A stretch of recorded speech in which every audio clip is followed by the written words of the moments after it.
KBS 1라디오 뉴스레터 K.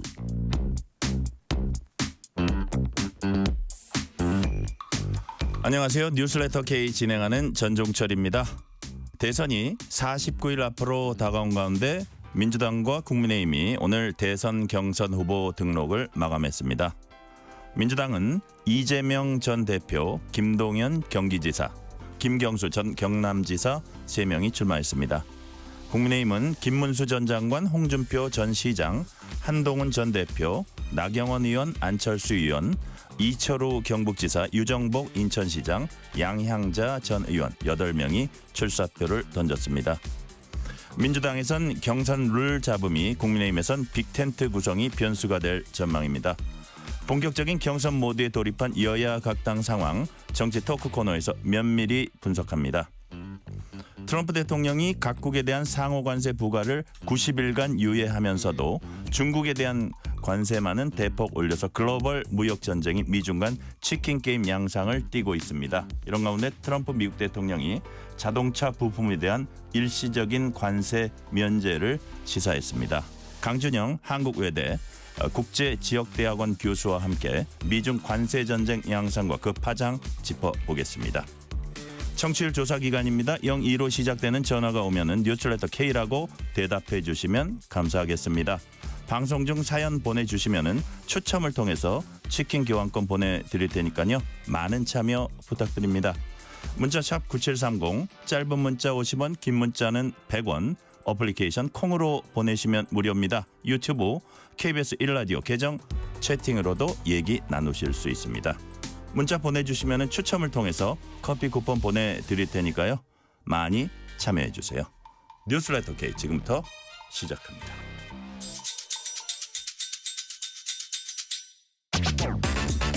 뉴스레터 K 정치 토크, 강전의 국민의힘 대변인 신현영 전 민주당 의원 나오셨습니다. 어서 오세요. 안녕하세요. 반갑습니다. 자, 제가 이 오프닝에서 말씀드린 대로 5시에 마감을 하더라고요. 생각보다 좀 일찍 후보 등록 마감해서 3명, 8명, 8입니다. 자, 먼저 국민의힘 내부 사정부터 좀 보고 갈게요. 한덕수 대행 차출론이 지금 끊이지 않고 있습니다.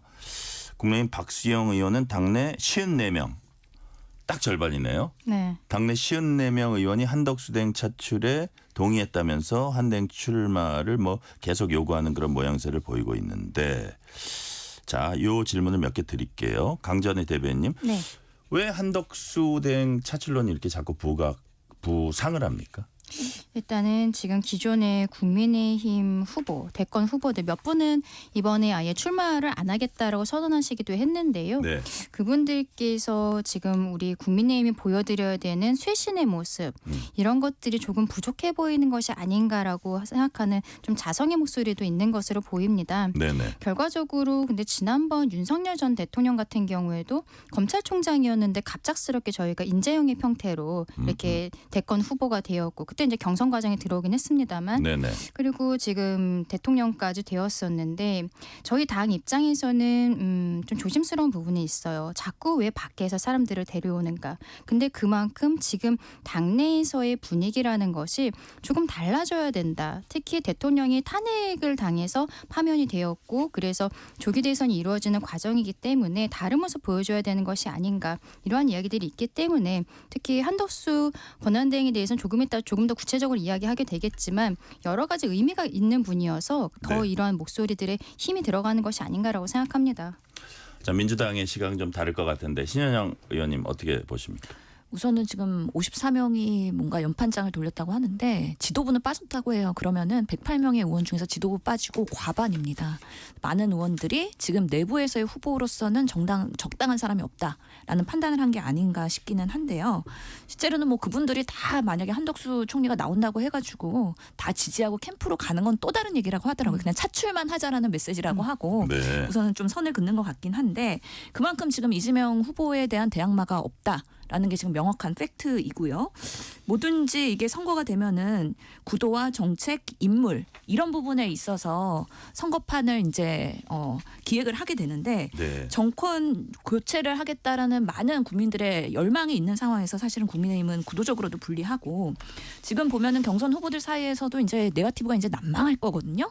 이제 서서히 이제 시동이 걸렸다고 보는데 정책적인 비전보다는 네거티브 선거가 될 경선 과정이 좀 우려스러운 부분이 있고 특히나 항상 뻔뻔히 내세울 후보가 없는 국민의힘 내부의 인물난 이런 부분들이 결국에는 이번 대선에 있어서 국민의힘이 승산이 별로 없는 거 아니냐 그런 면에서 이번 선거는 결국에는 통합적인 인물, 중도 확장력이 있는 인물 그리고 민생 경제를 해결할 수 있는 인물 이런 부분들을 찾다 보니까 한덕수 총리까지 간 것으로 보이는데 네. 뭐 보니까 오늘도 한덕수 차출론이 힘을 못 받고 있더라고요. 그래서 실제로 본인이 안 나올 가능성도 있고 그냥 이렇게 풍선처럼 부풀려지다가 뭐 희말이 없이 끝나버리는 경우도 있기 때문에 조금 더 추이를 지켜봐야 되겠다라는 생각 듭니다. 자, 일단 국민의힘 지도부는 한덕수 차출론, 한덕수 출마론에 대해서 어떤 얘기를 했을까요? 권성동 원내대표 얘기 들어보시겠습니다. 한덕수 권한대행은 국민의힘 경선에 출마하지 않습니다. 그러므로 추가적인 출마설 언급은 국민의힘 경선 흥행은 물론 권한대행으로서의 중요 업무 수행에도 도움이 되지 않으리라고 생각됩니다. 아울러 이번 대선의 성격을 분명하게 인식해야 합니다. 윤석열 대통령은 탄핵으로 법의 심판을 받았습니다. 이제 국정 파괴의 주범인 이재명 후보가 선거를 통해 국민의 심판을 받을 차례입니다. 우리는 이재명 세력을 뒤로하고 미래로 나아가야 합니다. 대한민국을 무한 정쟁과 분열로 몰아갈 이재명 세력을 극복해야 합니다.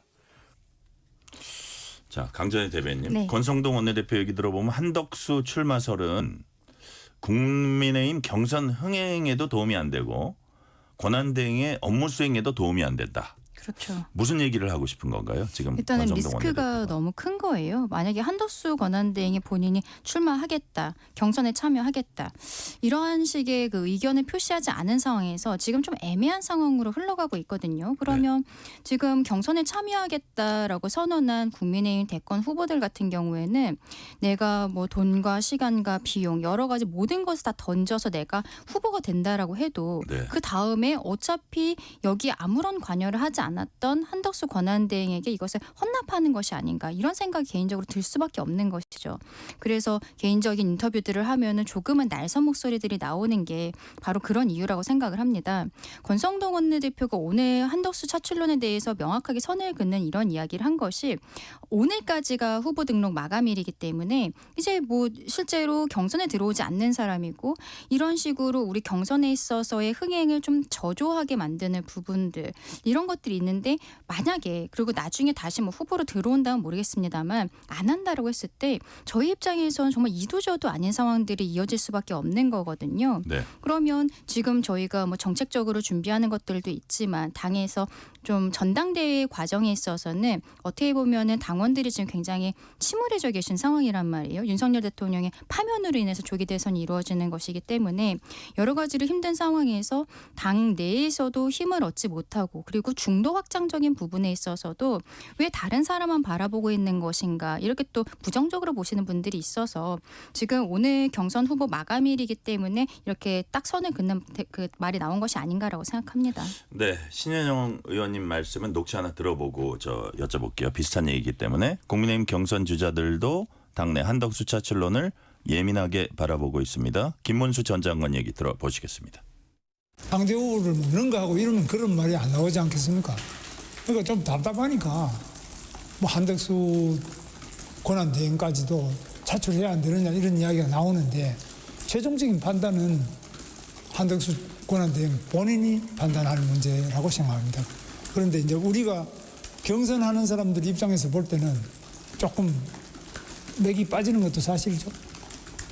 뭐 그런 점이 있습니다. 그런데 일단은 이재명 상대 후보를 이기기 위해서 우리가 할 수 있는 여러 가지 노력을 하고 있는 중이라고 보시면 되겠습니다. 김문수 전 장관 좀 점잖게 얘기했는데 뭐 맥이 빠지는 것도 사실이죠. 뭐 그렇게 얘기하고 뭐 이건 부적절하다 이런 얘기를 하는 분들도 있고 나경원 의원은 뭐라 그랬냐면 우리 당 문제점 중 하나가 기승전 용병이다. 홍준표 전 대구시장은 어처구니 없는 행동하고 나면 나중에 큰 문제가 제기될 것. 지금 점점 강도가 세지고 있습니다. 한동훈 전 대표는 테마주 주가 조작 같은 거. 자, 당 경선을 예선으로 만들어서는 안 된다. 이런 얘기도 했어요. 신현영 의원님. 이런 주자들의 반응 좀 설득력이 있다고 보세요. 어떠세요?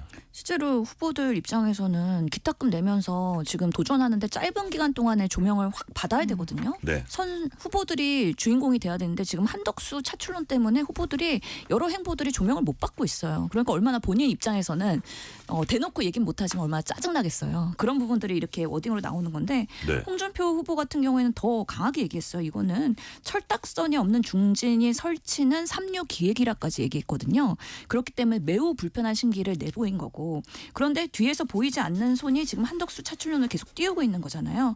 아마 뭐 일각에서는 친윤 쪽에서 나오는 망상 각본이다 이런 비판들도 있긴 한데 실제로 보면은 이 한덕수 사태가 어느 시점에서 될 것이냐.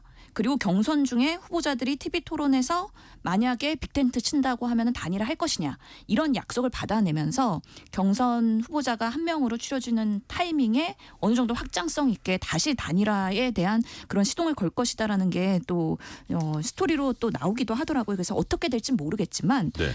당사자 입장에서는 정말 이 부분에 있어서는 불편할 수밖에 없다라고 하고 이거는 뭐 주가 조작이 아니라 작전 세력주가 들어와가지고 지금 이 경선에 8명의 그런 정도의 룰을 회방하는 거 아니냐. 그리고 또 심판이 실제로 운동장에서 플레이하는 게 맞느냐에 대한 비판에서 자유로울 수 없을 것 같다라는 생각이 듭니다. 자, 강전의 대변인 여러 가지 이제 가능성이 있는데 지금 신현영 의원님은 뭐 작전 조작 뭐 이런 말씀 아까 그 누굽니까? 그 한동훈 전 대표 얘기하고 그 워딩하고 비슷한 말씀을 하셨는데 사실은 기본적으로 보면 이거저거 되게 상황이 어려우니까 이거저거 다 하다 보니까 뭐 이런 한덕수 차출론이 계속 나오는 건데 근데 역설적으로 이게 좀 잘해보자고 한 건데 지금의 경선을 상당히 분위기를 네, 저해시키는 맞습니다. 나오지도 않으면서 나와가지고 같이 싸우면 몰라도 그러다 보니까 어쨌든 지금 오늘 등록은 끝났습니다. 5시에. 그러니까 지금 아직 저 안 합니다라는 얘기를 안 했기 때문에 무소속으로 나오거나 안 나오거나 둘 중에 하나잖아요. 어느 가능성이 크다고 보세요? 저는 본인 스스로가 아직 완벽하게 마음 정리가 안 된 것이 아닌가라고 생각을 합니다. 어저께 한덕수 권한대행이 그 국무회의 이야기했었던 것들을 보면은 다른 국무위원들과 함께 마지막 소명을 다하겠다라고 이야기를 했는데 또 그 중간에 본인의 네트워크를 최대한 활용하겠다라는 이야기도 들었어요. 네. 들어가 있었어요. 네. 그걸 생각을 하면은 완전히 마음 정리가 된 것은 아니지만 지금 사실상 우리 대한민국에 있어서는 미국과의 관세 전쟁이 가장 큰 사건이잖아요. 예. 대통령 탄핵 심판은 이미 마무리가 된 것이고 미국과의 관계에 있어서 안 그래도 어려운 경제가 지금 완전히 흔들리게 생겼는데 저는 조심스럽게 예상을 해보면 한덕수 권한대행 같은 경우에는 이제 경제에 대해서 굉장히 전문가인 것이고 그럼 본인이 이 과정에 있어서 관세 전쟁에 있어서 네. 5월 4일이 사태 마감 시한이기 때문에 그 이전에 어떤 괄목할 만한 성과가 나온다면 지금도 여론조사에 한덕수 권한대행이 포함이 돼서 나오고 있거든요. 지난 네. 주말부터는. 이런 것들을 봤을 때는 이게 좀 처리가 된다라고 하면은 지지율은 더 올라갈 수밖에 없거든요. 그러한 추이를 조금 지켜보려는 것이 아닌가라는 생각도 듭니다. 자, 지지율 추이 지금 최초의 어떤 그 처음에 뭐 2% 뭐 이런 지지율이 네. 하나 나왔고 그다음에 뭐 8% 이런 지지율. 그러니까 어떻게 보면 그 보수 진영 이라고 얘기를 한다면은 보수 진영 그 후보 중에는 2위로 된 그런 것들을 보고 조금 더 본다 이런 거일 수도 있는데 자 이런 얘기도 있어요.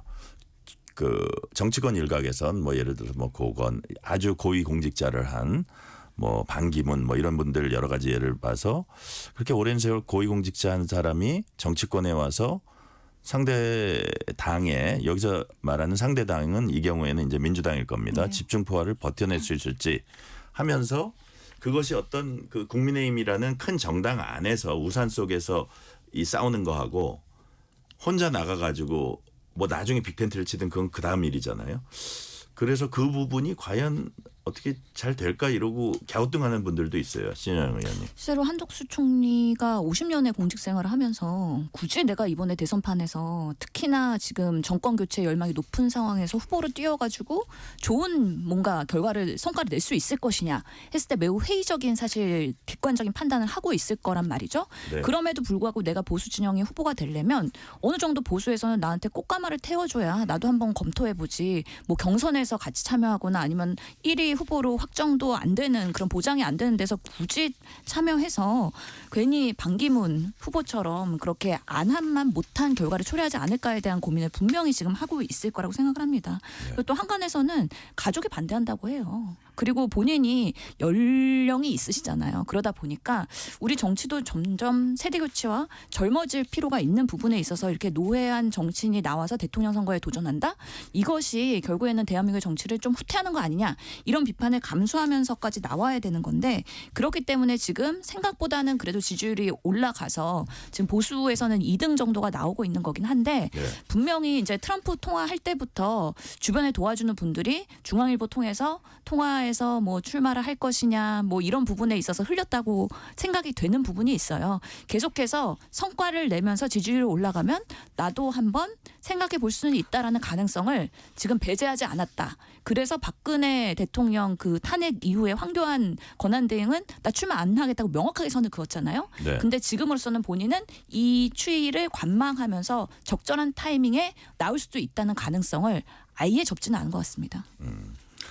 자, 지금 강재현 대변인 그래가지고 이제 빅텐트 얘기가 자꾸 나오는데 자, 빅텐트에 대해서 일단 보니까 그 뭐 주요 후보라고 할 수 있는 뭐 김문수, 네. 홍준표, 나경원 이런 분들이 상당히 긍정적인 입장을 보이더라고요. 빅텐트에 대해서. 왜냐하면 출마 이게 또 달라요. 출마 자체에 대해서는 한 대행의 출마 자체에 대해서는 이거는 저 부정적인데 나중에 궁극적으로 이제 이재명 대표가 상당히 세다고 네. 이제 다들 인식을 하고 있으니까 빅텐트의 필요성에 대해서는 그런 후보들이 또 다 긍정적인 입장이더라고요. 그럼 왜 그렇죠. 그럽니까? 지금 상황에 있어서는 국민의힘의 경선에 뛰어들겠다는 후보들 같은 경우에는 앞서 예. 우리가 얘기한 것처럼 본인들의 시간과 돈과 노력이 헛된 상황이 될까봐 이게 굉장히 좀 개인적으로 답답한 부분들이 있기 때문에 최근에는 좀 강한 워딩들이 나오고 있다라고 생각을 합니다만 결과적으로 이제 경선에 참여를 안 하는 것이고 한덕수 권한대행이 한동안은 저는 유의미한 대답을 안 할 거라고 생각을 하거든요. 본인의 거취에 대해서. 그러면은 그때는 이제 빅텐트론을 세워서 네. 국민의힘은 국민의힘대로 이제 진행이 되는 것이고 그리고 한덕수 권한대행 같은 경우에도 생각하는 바가 있다면 거기에 대해 참여하는 형태가 되겠죠. 그리고 최근에 또 이제는 새로운 민주당이죠. 옛날에 새로운 미래였는데 새로운 민주당에서 오히려 먼저 보수 쪽에 네. 반명 세력으로서 함께하자라는 또 시그널을 준 것들도 있단 말이에요. 지금 말씀하신 것처럼 이재명 전 대표가 워낙 온갖 여러 가지 여론조사에 있어서 늘 압도적인 1위를 하고 있고 그렇지만 보수 쪽에서는 이분만은 안 된다라는 생각 갖고 계시는 분이 정말 많거든요. 결과적으로는 빅텐트라는 것은 저는 굉장히 현실 가능하다라고 생각합니다. 자, 신현영 의원님, 권성동 권한대행 아까 얘기 중에 제일 뒷부분을 보니까 이번 막 그냥 뭐 이렇게 차출론에 대해서 너무 이렇게 함부로 가볍게 얘기하지 말라는 얘기를 하면서 자, 이번 선거의 성격을 알아야 된다. 윤 대통령이 법 심판받아서 치러지는 선거다. 따라서 이번 대선에는 국정 파괴 주범인 이재명 후보가 심판을 받을 차례다. 이 발언에 대해서 어떻게 보세요? 이게 국민의힘의 한계죠. 지금 후보들마다 누가 더 이재명 대표 때리기 잘하느냐 경쟁하고 있거든요. 그러니까 국민들은 이 당은 정말 답이 없구나. 지금 이렇게 비상계엄과 탄핵을 초래하고서는 이렇게 대한민국 후퇴시켰는데 뭔가 회복과 비전과 그리고 미래 제시가 있어야 되는데 그런 정책은 보이지가 않고 서로 이제 친윤이냐 반윤이냐 뭐 찬탄이냐 반탄이냐 플러스 이재명 누구를 더 비판을 잘하느냐 이런 부분에 있어서의 모습만 보이기 때문에 국민의힘의 지금 짧은 기간 동안의 경선 기간 동안 과연 국민의힘이 지지율이 올라갈 수 있을까? 지금 계속 떨어지고 있는 추세거든요. 그런 부분에서의 분명히 한계가 있다. 근데 그거를 원내대표인 권성동 대표가 오히려 규정을 짓고 있기 때문에 그 후보들이 그 부분에 있어서 자유롭지가 못한 거예요. 어떤 다른 얘기를 한다 그래도 조명을 받기가 어렵고 그래서 대한민국의 정권을 차기 정권으로서의 괜찮은 후보로서의 정당이냐라고 했을 때 상당한 무기력감이 있는 것이죠. 것이죠. 자, 계속적으로 예, 이재명 대표 심판 선거다. 이 얘기 네, 어떻게 생각하세요? 이재명 강전의 전 대표. 대표에 대해서 저희가 문제 제기를 하고 있는 것은 일단 뭐 여러 가지 사법 리스크 같은 것들도 있습니다만 어떻게 보면은 전략적으로 보았을 때 여론조사 같은 것을 보면은 구체적인 수치를 말씀드리기는 어렵습니다만 민주당의 당 지지율 그리고 또 과거에 윤석열 전 대통령에 대한 탄핵 심판 결정이 나오기 전에 탄핵이 인용되어야 된다라고 국민들께서 생각하시는 부분들 또 정권 교체가 되어야 된다라고 생각하시는 분들보다 이재명 대표 개인에 대한 지지율이 좀 낮게 나오는 부분들이 있어요. 네. 당내에서도 민주당 내에서도 이재명 대표에 대해서 탐탁치 않게 생각하시는 분들이 꽤 계신다라고 저희는 보고 있는 것이고 그러면 민주당 내에서의 그 반명 세력들 여기도 함께해야 된다라는 것이거든요. 그런 의미에서 저는 한덕수 차출론이 나온 것이 아닌가라고도 생각을 합니다. 이분이 뭐 호남 전주 출신이시기도 하고 노무현 전 대통령 때 국무총리를 하셨단 말이에요. 그래서 작년 가을 대정부 질문 때는 박지원 의원이 지금 이제 반대되는 상황이니까 내가 알던 한덕수는 어디 갔습니까? 뭐 이런 이야기를 할 정도로 그 민주당 쪽과도 그동안에 굉장히 가근하게 지냈던 것으로 보이는데 비서실장, 경제수석 뭐 그런 비슷한 것도 그렇기 있었을 때문에, 거예요. 예, 그렇죠. 그렇기 때문에 저는 한덕수 권한대행이 만약에 출마를 하게 된다면 민주당 내에서의 지금 비명 세력들, 뭐 김경수라든지 김동연 이런 분들도 출마하시겠다고 하지만 오히려 이쪽으로도 좀 힘이 들어가는 부분들이 있을 거라고 생각을 해요. 지난번에도 윤석열 전 대통령이 출마를 했을 때 네. 이재명 대표에 대해서 마음에 들어 하지 않으셨던 분들께서 윤석열 전 대통령이 문재인의 검찰총장이었기 때문에 그리고 노무현 전 대통령이 굉장히 존경하고 있다는 것을 계속 이야기를 했었거든요. 그래서 제 주위에서도 이재명이 아니라 윤석열을 찍은 민주당원들이 있었습니다. 이러한 부분들을 저희들은 전략적으로 접근해야 되는 부분들도 있는 것이죠. 네. 저희 한 가지 더 말씀드릴 예, 거거든요. 신현영 의원님. 그래서 빅텐트를 어디까지 펼칠 것이냐에 대한 그런 초미의 관심사가 있어왔고 비명계까지 아우를 수 있다라는 그런 희망 섞인 이야기를 보수 쪽에서 하고 있는데 실제로 이번 총선에서 이준석, 이낙연 같이 뭔가 개혁신당에서 해보려고 했지만 결국에는 일주일 만에 결별했잖아요. 그렇기 때문에 지금의 민주당에서의 만약에 친명이 아닌 비명계 분들이 후보로 뛰다가 빅텐트를 형성한다?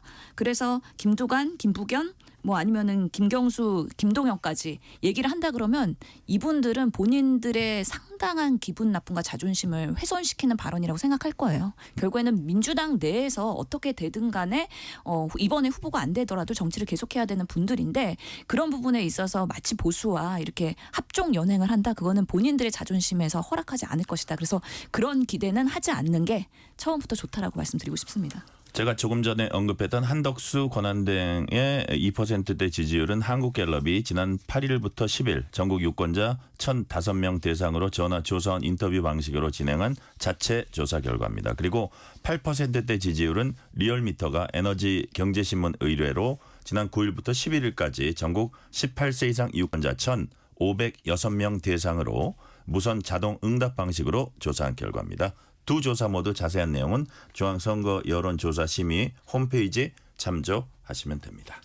자, 민주당은 한덕수 대행이 어제 국회 대정부 질문에 참석하지 않은 걸 강하게 비판했습니다. 박찬대 원내대표 얘기 들어보시겠습니다. 그런데 어제 한덕수 총리가 여야의 양해나 국회의장의 허가도 없이 대정부 질문에 출석하지 않았습니다. 정말 구제불능 아닙니까? 내란 수계 대행을 하느라 그런지 한덕수 총리의 안하 무인격 전행마저 윤석열의 모습을 쏙 빼닮았습니다. 국민의힘에서 추대설이 솔솔 나오니 제대로 난각병에 걸려 국회를 아예 무시하기로 한 것입니까? 헌법과 법률도 무시하고 국회도 무시하는 행태를 강력하게 규탄합니다. 자, 신현영 의원님. 네. 구제불능, 안하무인, 난가 병에 이번엔 난가 뭐 이런 뜻인가 봐요. 이번엔 난가 병에 걸렸다. 비판 수위가 상당히 높습니다. 한덕수 차출론이 이렇게 부상한 이후에 한덕수 때리기 강도도 높아진 것 같아요. 그러니까요. 지금 민주당에서 상당한 비판을 하고 있는데 결국에는 한덕수 권한대행이 탄핵 이후에 이완규 헌재 재판관 지명해서 그런 겁니다. 그래서 오히려 갈등을 봉합해야 되는 이런 정부의 입장에서의 권한대행의 역할이 아니라 오히려 갈등을 악화시키는 방향으로의 본인이 보수 쪽에 그런 뭔가 청탁이라고 보이는데요. 그런 것들을 한 거에 대한 상당한 비판이 있는 것이고 실제로는 지금 대정부 질문 진행이 되고 있는데 본회의에서 정말 출마할 의사가 있으시면 한덕수 총리는 나오셔갖고 열심히 싸워야죠. 뭔가 정부 비판하면 이건 아니다라고 하는 그 뭔가 정치인으로서의 기치를 보여주셔야 되는 거거든요. 근데 회피해 버리잖아요. 이것만으로도 지금의 상황에서 정치인으로서의 뭔가 거듭날 수 있는 기회를 본인 스스로가 져버렸다. 그런 면에서는 출마 안 할 가능성도 꽤 높아 보인다라는 생각도 듭니다. 자, 그러니까 뭐 대행이 꼭 나와야 되냐, 뭐 꼭 나와야 된다. 이게 좀 논란이기도 하고 강자희 대변인. 그리고 아마 출마 여부에 대해서 집중적으로 물어보면 거기에 대해서 뭐라고 한마디를 하면 또 책임을 져야 되고 네. 또 모호하게 얘기하기도 뭐하고 그런 고민도 반영됐을 것 같아요. 어떻게 보세요? 그렇죠. 지금 국무총리의 신분이 아니라 지금은 대통령 권한대행이기 때문에 나가지 않은 것이고요. 근데 민주당에서 이렇게 강하게 비판을 할수록 오히려 한덕수 국무총리에 대한 어떤 보수층의 지지 결집도가 더 높아질 가능성이 있습니다. 과거에도 한동훈 법무부 장관이 비대위원장으로서 어떻게 보면은 갑작스럽게 정치계로 들어왔던 것이 그때도 뭐 대정부 질문이라든지 이런 과정에 있어서 굉장히 날선 모습들을 보여줬었거든요. 민주당과 굉장히 대립되는 모습들을 보여줬었기 때문에 그러면서 윤석열 전 대통령이 그때는 이제 사이가 또 좋았기 때문에 비대위원장으로서 갑작스럽게 차출을 했던 것 아니겠습니까? 예. 이런 형태로 어떻게 보면 민주당과의 각을 세우는 것이 보수 쪽에서는 새로운 인물이면서도 우리를 대신해서 잘 싸워줄 수 있는 사람 이런 이미지가 각인이 될 수 있는 거거든요.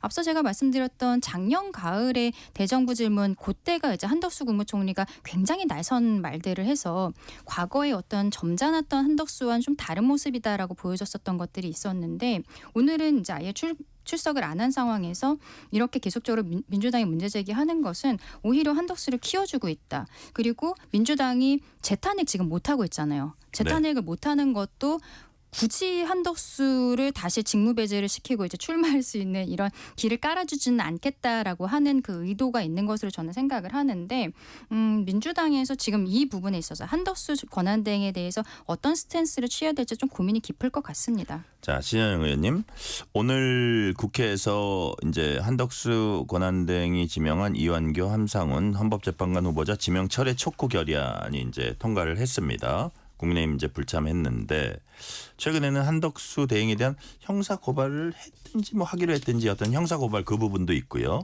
그러니까 보니까 지금 강전의 대변인도 말씀하셨는데 탄핵 소추, 재탄핵 이외에 이거저거 할 수 있는 것들을 좀 하는 것 같아요. 지금으로서는 한덕수 권한대행이 지명한 이완규 헌재 재판관 후보에 대해서는 명확하게 반대해야 된다라는 그 열망이 있기 때문에 그 부분에 대해서는 강력하게 대응을 할 것이고요. 만약에 탄핵을 한다. 한덕수 총리를 탄핵한다. 그랬을 때는 오히려 한덕수 띄워주기가 될 그런 역효과가 날 수 있어서 그거는 과감하게 하지는 않을 것 같다라는 생각이 들긴 합니다. 네. 근데 한덕수 권한대행이 사실은 12월 26일 날 이렇게 얘기를 했어요. 헌법기관의 임명을 포함한 대통령의 중대한 고유 권한 행사는 자제해야 된다고 본인이 직접 얘기하면서 실제로 국회 추천목인 헌재 재판관 임명도 안 했었는데 이번에 대통령 추천목을 이렇게 과감하게 한 것이 본인 결국에는 한덕수에 적은 한덕수 자기 말을 바꾸는 그런 180도의 입장 선회가 결국에는 출마를 의지를 보이는 순간 공격의 화살로 돌아올 수밖에 없는 것이고요. 네. 그러면서 이번에 대정부 질문에도 이렇게 나오지 않은 부분에 있어서는 계속해서 몸보신하는 것 같습니다. 너무 빨리 출몰 해도 뭔가 공격의 화살이 되거나 아니면은 허물 벗기기에 타겟이 될 수 있기 때문에 이런 자세로서 마지막에 이제 국민의힘에서 대선 경선으로 4인 추리고 2인 추리고 그래서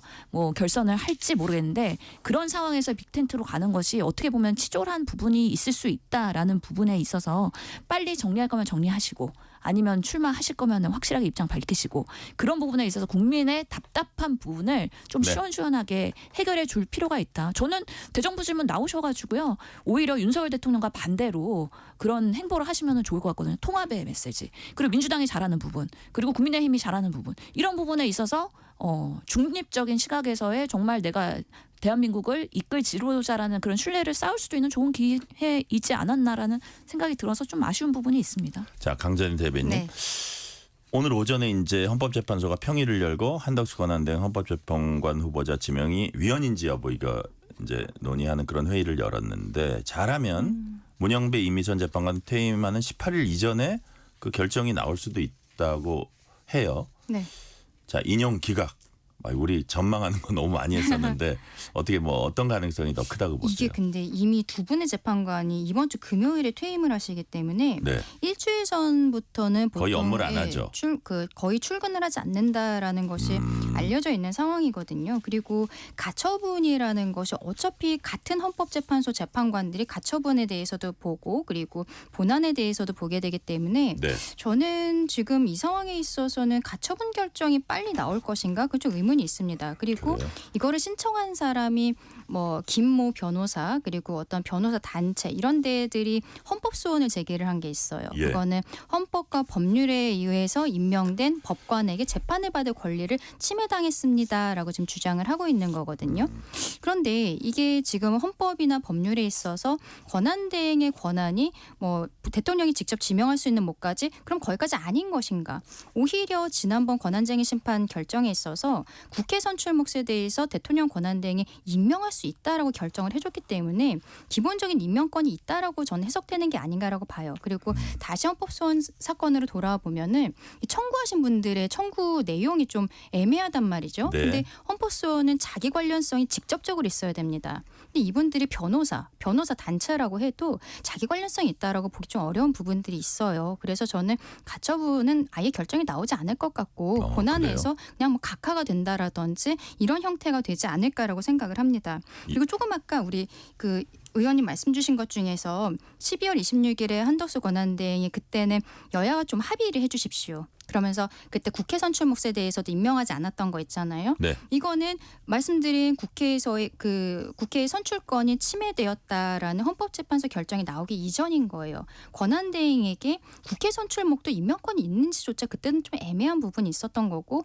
결정이 나왔기 때문에 우리가 그때 그게 잘못된 것이었구나를 알게 된 거거든요. 그러면서 그때 역시 권한대행에게 임명권이 있는 게 맞다라고 판단이 있었기 때문에 오늘에 이른 것이다라고 말씀드립니다. 네. 신현영 의원님. 저는 반론할 수밖에 없는데 이번에 헌재에서 판단한 거는 국회 추천목에 대해서 대통령 권한대행이 임명할 수 있느냐에 대한 부분이었고요. 이번에 이슈가 되는 이완규 이 후보는 결국에는 대통령 추천목이기 때문에 권한대행이 적극적인 그런 역할을 행사할 수 있느냐 그 부분에 대해서는 유권 해석을 아직 받지 않은 거다. 하지만 이번에 그 헌재에서 판단이 한덕수 권한대행이 탄핵이 될 때 200표가 돼야 되냐 150표가 돼야 되냐 했을 땐 150표로 인정을 했단 말이죠. 그만큼 권한대행은 대통령의 권한과는 동일하진 않다라는 그런 판례를 또 하나의 그런 근거로서 활용할 수가 있기 때문에 이번에 대통령 추천목에 대해서는 헌재는 달리 판단할 가능성이 있다라고 보는 거고요. 실제로 이 법무법인 뭐 도담이나 덕수 민변에서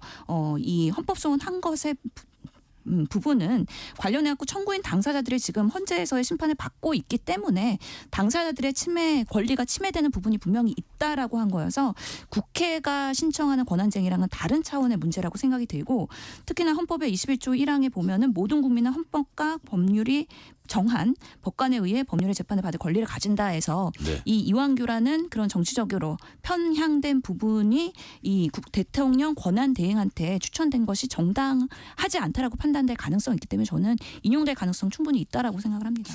안가 모임에 정말 대해서 짧게. 예. 그 이완규 한 말씀만, 예. 지명자에 대해서 민주당이 문제 제기한 것은 안가 회동으로 피의자 신분인데 어떻게 이런 사람을 또 지명할 수 있느냐는 얘기도 했단 말이에요. 근데 얼마 전에 나왔던 박성재 법무부 장관에 대한 탄핵 심판 결정에 있어서 똑같은 상황이거든요. 그 안가 회동 개엄 다음 날 있었던 안가 회동에 같이 있었던 것에 대해 문제 제기를 했는데 네. 회동이 있었다는 것 자체만으로 내란 동조 행위가 있었다라고 보기 어렵다. 이게 헌법재판소의 결정 취지였습니다. 네. 근데 국무위원과 헌재 네, 재판관은 또 진행하는 다른 분 차원이기 짧게. 때문에 네. 그 부분에 있어서 판단이 또 달리할 수도 있을 가능성이 있다라고 말씀드리고 싶습니다. 네네. 자, 이 시간 교통 상황 알아봅니다. 라디오 교통정보센터 서희영 리포터 나와주세요. 네, 서울 시내 돌발 구간이 많습니다. 내부순환로 성수 쪽 홍지문 터널에 사고가 발생했는데요. 성산 램프부터 여파받습니다. 강변북로 구리 방향입니다. 원효대교에서 영동대교까지 막히는데요. 그 사이 동작대교에는 고장난 차가, 동호대교에는 추돌 사고가 발생하면서 혼잡을 더합니다. 올림픽대로 하남 쪽으로는 영동대교에 고장난 차가 멈춰 있어서요. 반포대교부터 여파받습니다. 이어서 고속도로입니다. 경부선 서울 쪽으로 김천나들목에서 낙하물 처리하는데요. 3, 4차로 통행이 어렵습니다. 경계권에서는 안성분기점부터 정체고요. 시구간에서는 양재부터 흐름이 더딥니다. 서해안고속도로 목포 방향 매송 나들목 일대 정체인데요. 2, 3차로에 발생한 사고 여파입니다. 현재 처리 중이고요. 반대 서울 방향 정체는 서평택 분기점부터 시작했는데요. 용담 터널까지 제속도 내기 어렵습니다.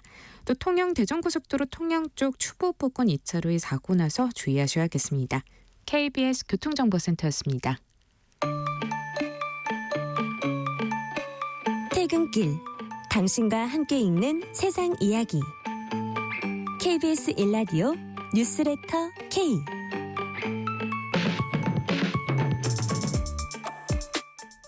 실시간 교통 상황 살펴보았습니다. 뉴스레터 K 정치 토크 강전의 국민의힘 대변인 신현영 전 민주당 의원과 얘기 나누고 있습니다. 자, 이재명 민주당 전 대표는 오늘 차기 정부에 필요한 과제를 주제로 미리 녹화한 도올 김용옥 선생 그리고 유시민 작가와의 대담을 공개했습니다. 그럼 여기서 잠깐 대담 내용 들어보시겠습니다. 지금 국제 정세가 미국과 러시아가 가까워지고 러시아와 북한은 특수관계고 특수관계가 됐죠. 네. 우리 윤 정부가 너무 심하게 하는 바람에 너무 가까워졌어요. 우리한테 매우 위협 요인이 됐죠. 그러나 어쨌든 북한에 대해서 미국은 관계 개선을 할 거고 중국을 견제하기 위해서. 그러니까 우리는 북한하고 미국 관계 개선될 때 우리가 제3자 입장에서 멀리 떨어져 있으면 이거 큰일 날 수가 있어요. 네. 그러니까 미국하고도 이 문제에 대해서 서로 윈윈할 수 있죠.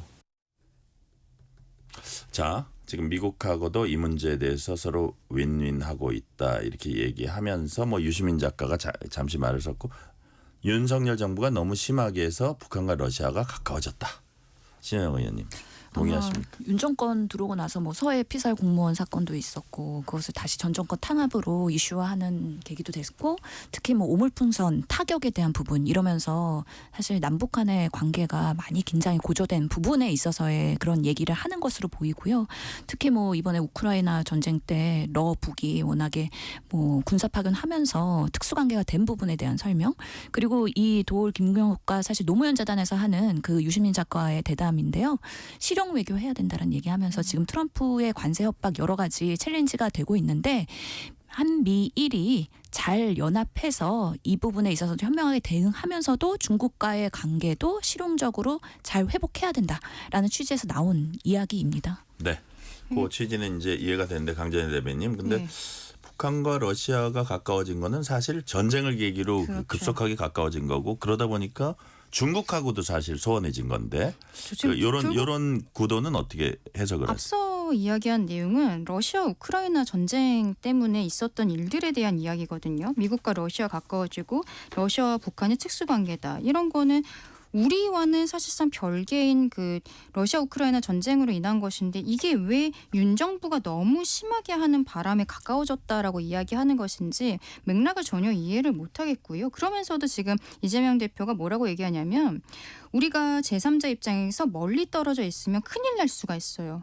그럼 지금 무슨 얘기를 하겠다는 건지 지금 뭐 신 의원님은 실용외교다라고 말씀하셨지만 결국에는 그냥 두루뭉술하게 이야기한 부분 정도가 아닌가라고 생각을 해요. 지금 입장에서는 미국과의 관계 특히 뭐 민주당 같은 경우에는 중국과의 관계가 굉장히 중요한 정당이라고 저는 생각을 하는데 여기에 있어서 명확한 입장을 내기는 어려운 상황이 아닌가. 그런데 이런 형태로 해외 외국에 있어서의 그런 정세가 모든 것이 다 윤 정부 탓인 것처럼 이야기하는 것은 우리 국민들께서도 좀 이해하기 힘드실 것 같다라고 생각합니다. 근데 이제 윤석열 정부의 탓이다 이걸보다도 조금 더 이 관련되는 그 주제를 보면 북한이 핵을 개발하잖아요. 그 대량 살상 무기를 개발하고. 근데 그게 남한 정부가 압박을 가해서 핵을 개발하냐? 뭐 이런 그 화두를 던질 수 있고 그거하고 약간 어떻게 보면 좀 연결될 수도 있는 주제 같은데 그거는 또 아니라는 학설도 많거든요. 그런 부분. 지금 보면은 북한이 핵무기를 갖고 있고 개발하고 있기 네, 때문에 네. 사실은 미국을 포함한 여러 강대국들도 북한에 대해서는 외교관계의 중요성을 더 높게 생각하고 있는 건 사실인 것 같고요.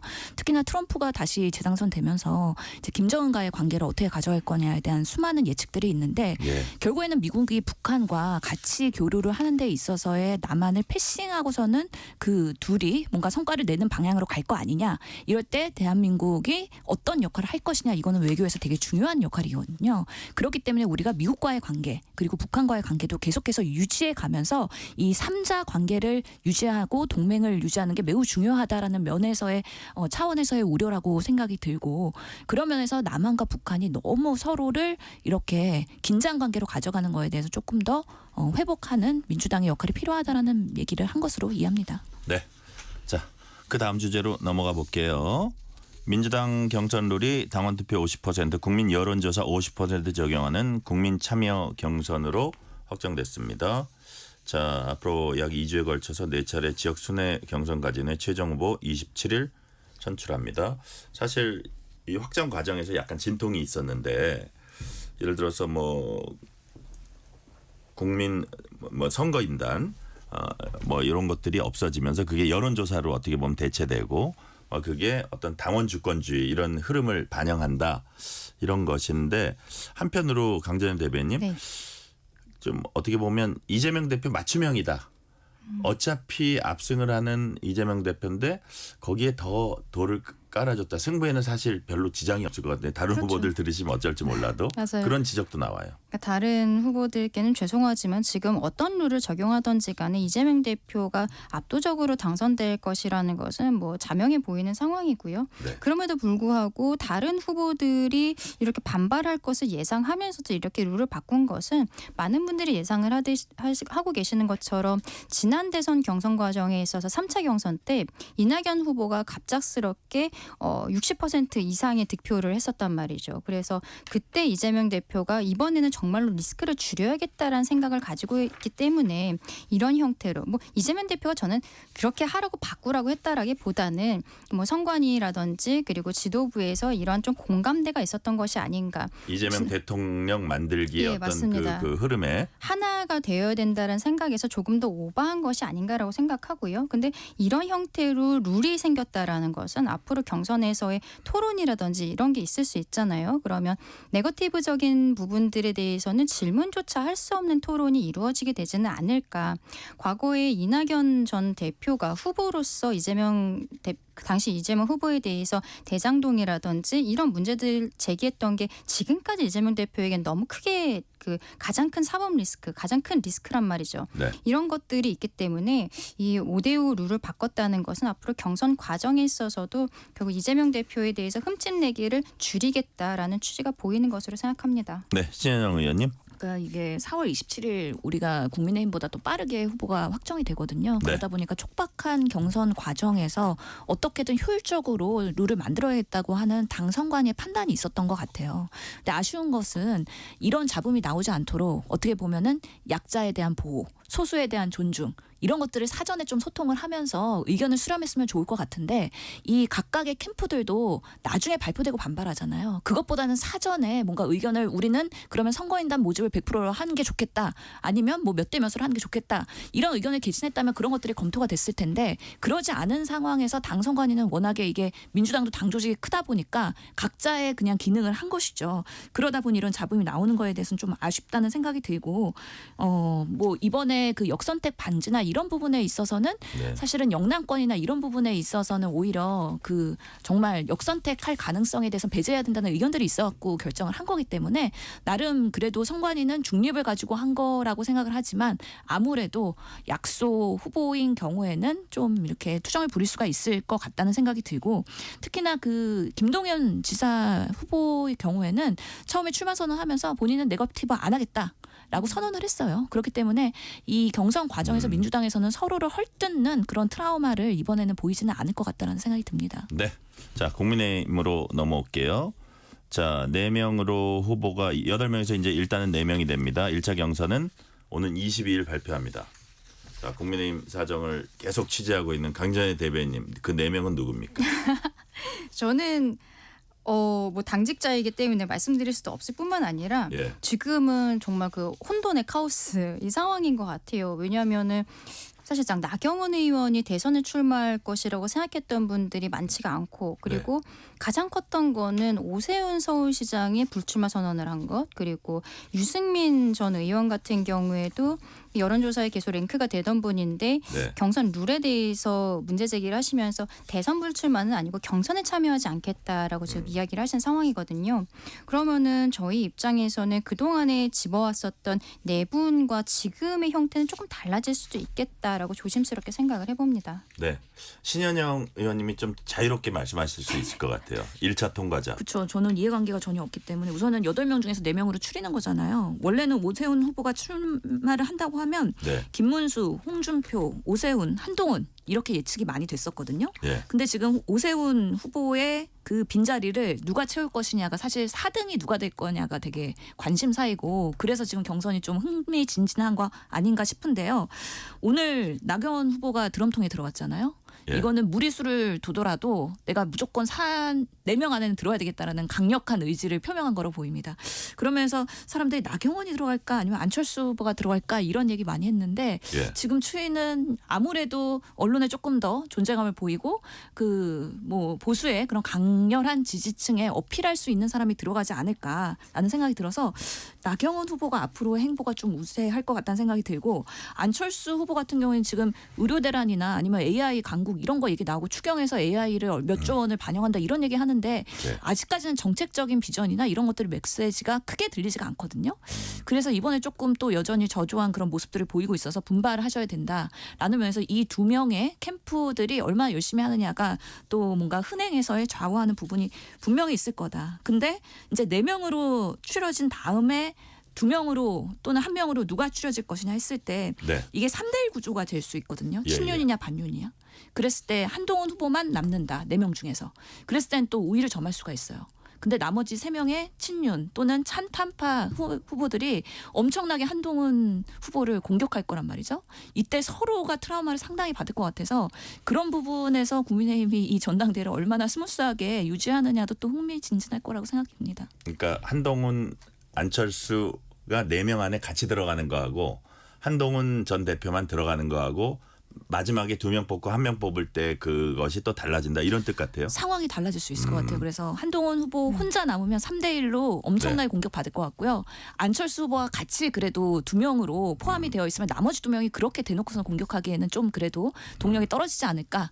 그래서 이 4명에서 4등이 누구냐. 이게 중요할 것 같다는 생각이 듭니다. 일단 저희가 이제 오늘까지 강재현 대변인. 후보를 받고 내일 같은 경우에는 서류를 한번 걸르거든요. 네. 그때 이제 뭐 전과라든지 이런 것으로 거르는 것이기 때문에 뭐 8분 중에서 저는 탈락할 분이 있으실까 좀 의문이 있습니다. 그러면 8명이라고 하면 21일, 22일 이때 여론조사를 돌리고 20일 밤에 발표를 해요. 그럼 시간이 사실상 조금은 남아있는 예. 상황이어서 저는 그 과정에 있어서도 몇몇 분들 같은 경우에는 다른 후보에 대한 지지 선언을 하면서 중간에 드롭할 가능성도 좀 있다라고 생각하거든요. 지금 보면은 약간 그 이미지가 겹치시는 분들이 있기 때문에 그런 과정들도 좀 봐야 되지 않을까라고 생각합니다. 네. 자, 아까 빅텐트 얘기는 두 분이 좀 했으니까 제가 지금 드럼통 얘기하셨잖아요. 저 신현영 의원님이 나경원 의원이 드럼통에 들어갈지언정 굴복하지 않겠습니다. 또 이게 뭐 어떻게 보면 비슷한 분위기의 얘기를 한 분이 또 있어요. 유동규 전 본부장이 홍준표 후보에 합류를 했습니다. 거기 뭐 유상범 의원도 그때 대변인 하면서 뭐 많이 자기가 저 홍준표 후보를 때렸다 그러면서 근데 여기 온 이유는 뭐 이재명 대표가 가장 무서워하는 사람이 홍준표다. 그래서 여기 왔다. 뭐 이런 얘기도 했는데 여하튼 더 주목받은 사람은 유동규 전 본부장인데 제가 살기 위해서 왔습니다. 살려고. 왜 살기 위해 왔냐 그랬더니 꽃게밥이 되지 않으려고 왔습니다. 이재명 대표가 한 달여 그렇죠. 전에 최근에 했었던 만약에 표현이죠. 내란의 밤이 계속됐다면 나는 꽃게밥이 됐을 거다. 이걸 패러디한 것 같아요. 맞습니다. 약간 공포 마케팅입니까? 왜 이런 얘기들을 하죠? 강재현 대변인. 일단은 이재명 대표가 당시에 그런 이야기를 했었던 것도 저희 여권에서 굉장히 비판을 많이 받았었고 또 우리 국민의 눈높이에도 맞지 않는 발언이었다라고 생각을 합니다. 유동규 씨 같은 경우에는 이재명 대표는 인정하지 않았지만 뭐 김용 뭐 수준은 아니었다 이야기하지만 어쨌든 측근으로서 특히 대장동 개발 사업이라든지 이런 데에 깊숙하게 관여를 했었던 사람이거든요. 네. 그런데 이재명 대표의 사법 리스크 과정에 있어서 완전히 척을 지고 그리고 오히려 그동안은 뭐 유튜브라든지 이런 데에서는 반 이재명에 있어서 굉장히 출연 같은 걸 많이 하신 분이었어요. 그래서 이분이 이번에 선거 캠프 어딘가 들어가실지도 모른다라고 저는 좀 조심스럽게 생각을 한 바가 있었는데 예. 어떻게 보면은 좀 더 세 보이는 것은 김문수 전 장관이죠. 전 장관인데 홍준표 시장 쪽으로 들어갔다라는 것은 이쪽이 더 가능성이 있다라고 생각을 한 것 같고 본인의 어떤 활동할 수 있는 바운더리가 이쪽이 더 넓다라고 생각했던 게 아닌가라고도 생각합니다. 네, 신현영 의원님. 지금 보면은 하여튼에 그 홍준표 후보 같은 경우에는 명태균 리스크를 안고 갈 것 같아요. 지금 보면은 오세훈 후보가 드롭하면서 출마 안 하면서 지금 명태균 씨가 굶주린 사자라는 거 아니겠습니까? 감옥에 있다가 이제 굶주린 사자가 누구를 먼저 물 것이냐 했을 때 이제 오늘도 단독이 나오긴 했는데 결국에는 홍준표 측은 5천만 원 받았다는 거잖아요. 선거사무소에서. 그리고 등록이 안 됐다고 하는 부분에 있어서 이제 계속해서 이게 고소고발이나 아니면은 수사를 받아야 된다는 프레임으로 전환될 가능성이 분명히 있다라는 면에서 홍준표 후보의 거짓말 프레임으로 이 경선이 또 상처를 받을 가능성이 있다라는 생각이 들고요. 사실 나경원 의원 같은 경우에는 드럼통에 들어간 거는 네. 본인의 고상한 이미지를 벗고 이제는 투사적 기질을 발휘해서 이제 윤석열을 지키고 국민의 보수를 지키고 하는 부분에 있어서의 본인이 새로운 모습을 보이겠다라는 결연한 의지가 아닐까. 그러면서 또 윤상현 의원이 이번에 출마를 안 하잖아요. 그것도 나름의 춘륜계에서 누구는 대선 후보, 누구는 당대표 이렇게 좀 교통정리가 된 거 아니냐. 그래서 네. 여전히 보이지 않는 손들이 움직이고 있다라고 생각이 듭니다. 네, 여기까지 말씀 듣겠습니다. 강전의 국민의힘 대변인 신현영 전 민주당 의원이었습니다. 말씀 감사합니다. 감사합니다. 뉴스레터 K 1부 마치고 2부가 이어집니다.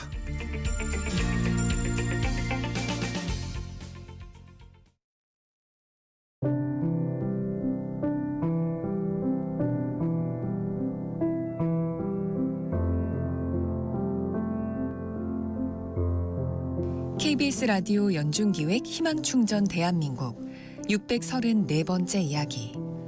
안녕하세요. 아나운서 유지원입니다. 부모님의 이혼 후 할아버지, 할머니와 살고 있는 준우에게 얼마 전 또 한 번의 큰 시련이 찾아왔습니다. 경북 의성에서 시작된 산불이 준우가 사는 영양지역까지 덮치며 마을 전체가 큰 피해를 입은 건데요. 긴박했던 그날 밤 거대한 화마의 공포는 아직도 준우 가족의 머릿속에 선명히 남아 있습니다. 살던 집과 가재도구, 평화로웠던 일상 모두가 한 줌에 재로 변해버린 지금. 다시 돌아갈 곳도 새롭게 찾아갈 곳도 없는 준우네 가족. 임시보호소에서 쪽잠을 자는 어린 손자가 안쓰럽고 걱정스러운 할머니는 오늘도 주름진 손으로 눈물을 닦아냅니다. 물 한 병, 옷 한 벌이 간절한 하루하루. 화재로 인해 큰 고통을 겪고 있는 준우 가족을 위해 여러분의 아낌없는 지원을 보내주세요. 여러분의 따뜻한 손길이 희망의 빛이 됩니다. ARS 060-700-1580 060-700-1580 한 통화 3,000원으로 희망을 선물해 주세요. KBS 라디오 연중기획 희망충전 대한민국은 초록우산 어린이재단, 인탑스 주식회사, 그리고 청취자 여러분과 함께합니다. ARS 060-700-1580 한 통화 3,000원입니다.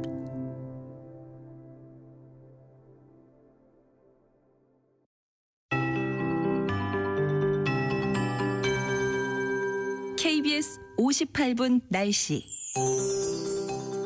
종일 맑은 날씨가 이어지고 있습니다. 오늘은 낮 기온이 어제보다 10도 가까이 크게 오른 지역이 많았는데요. 내일은 더 따뜻해지겠습니다. 오늘보다 2도에서 10도가량 더 오르며 평년 기온도 2도에서 4도가량을 웃돌겠습니다. 내일 낮 기온 서울과 춘천 22도, 대전 24도, 전주 25도, 김천과 구미가 27도까지 오르는 등 남부지방은 25도 안팎까지 올라 덥게 느껴질 수 있겠습니다.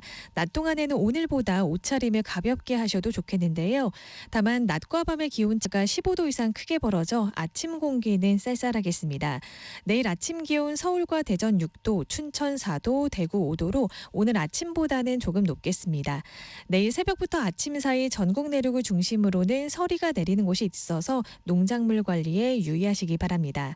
내일도 전국이 대체로 맑다가 오후부터는 가끔 구름의 양이 많아지겠습니다. 모레 목요일에는 경기 남부와 강원 내륙에 가끔 비가 오는 곳이 있겠는데요. 5mm 미만으로 양이 많지 않겠습니다. 당분간 전국 대부분 지역에서 바람이 강하게 불겠습니다. 시설물 관리 잘 해주시기 바랍니다. 갈수록 봄 기온이 짙어지겠고요. 다가오는 토요일에는 또다시 전국에 비 소식이 나와 있습니다. 현재 서울의 기온은 11.5도입니다. 조하늘입니다.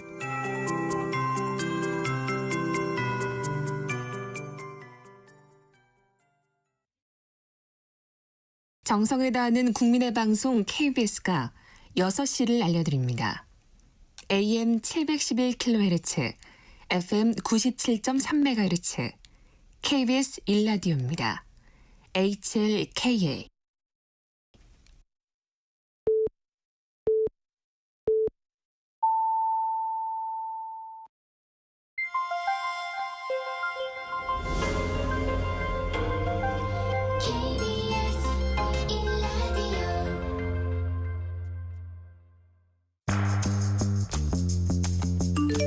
여러분은 지금 퇴근길 시사편지 한 장, KBS 1라디오 뉴스레터 K를 듣고 계십니다.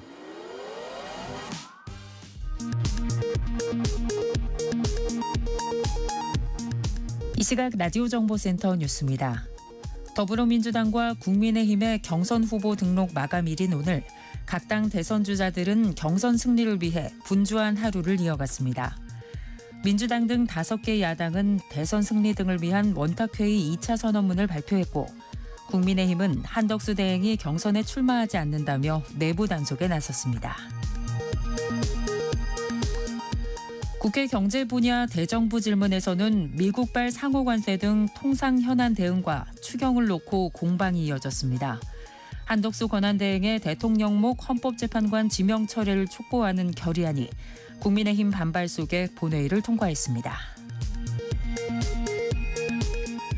조국혁신당은 윤 전 대통령 부부가 관저에서 퇴거하면서 이삿짐에 수백만 원짜리 고양이 놀이기구 캣타워를 싣는 장면이 들켰다며 퇴거 시 반출 물품에 대한 전수조사가 필요하다고 밝혔습니다.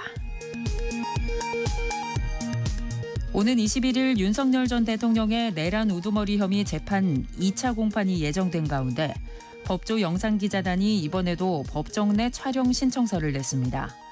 지난 11일 첫 재판 때는 재판부가 법정 촬영을 불허하면서 윤 전 대통령 특혜 논란이 벌어졌습니다. 미국 에너지부가 한국을 민감국가 명단에 올린 조치가 오늘부터 발효됐습니다. 정부는 해제에 시간이 걸릴 것으로 내다봤습니다. 지금까지 라디오 정보센터 뉴스 편유희였습니다.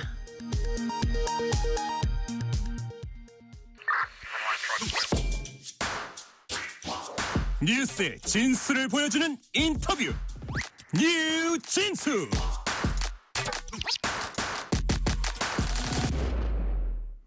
미국과 중국 세 개 양강이 관세, 재보복 관세를 매기면서 상호 난타전을 벌이고 있습니다. 이제 두 국가가 상호 보강 관세는 미국은 145%, 중국은 125%에 이릅니다. 오늘은 또 트럼프 미국 대통령이 자동차 부품에 대한 일시적인 관세 면제를 시사했습니다. 강준영 한국외국어대학교 국제지역대학원 교수와 함께 관세 전쟁의 파장과 대한민국의 대응 방안을 면밀히 짚어보겠습니다. 강준영 교수님 어서 오세요. 네, 안녕하세요. 자 귀한 시간 내주셔서 감사드리고요. 아유, 감사합니다. 네.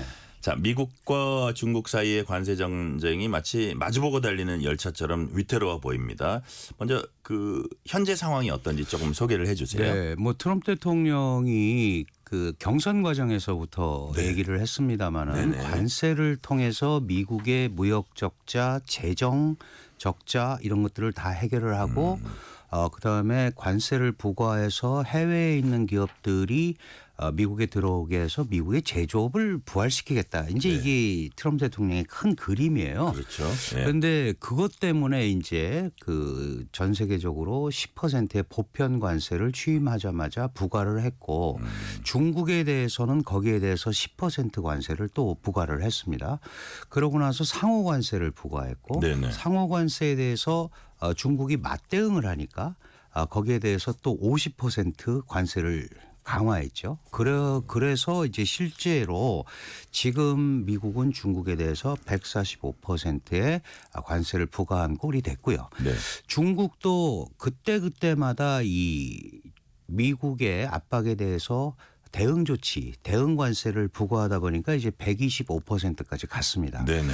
그러면 이게 앞으로도 더 할 거냐? 그 이제 미국도 그렇고 중국도 그렇고 더 이상은 없을 거다라고 얘기를 하는데 말씀을 하셨습니다마는 이게 사실은 이 정도 관세면 무역을 고만하자는 그렇죠. 거잖아요. 예, 그러면 예. 뭐 100%나 200%나 무역이 안 이루어지는 거는 마찬가지다. 그거 어떻게 내답합니까? 그러니까 그 예. 도저히 지금 상황이 안 되는 상황이죠. 네네. 그래서 말 그대로 서로 그 정말 치킨 게임을 방불케 하는 누가 먼저 전화를 걸고 누가 먼저 손을 내미느냐 이제 이런 현상으로 지금 치닫고 있는데 이게 네. 단순하게 이 두 나라만의 문제라면 괜찮은데 이 미중이라는 데가 전 세계 GDP에 미국은 24%, 중국은 19%를 차지하고 있단 말이죠. 그러니까요. 이 어마어마한 경제력을 가지고 있는 두 나라가 끝도 없는 전쟁을 무역 전쟁을 하다 보니까 지금 국제 경제라는 거는 예전하고 달라져서 이 글로벌 밸류 체인이라고 그러잖아요. 공급망이 전부 얽히고 설켜 있단 말이죠.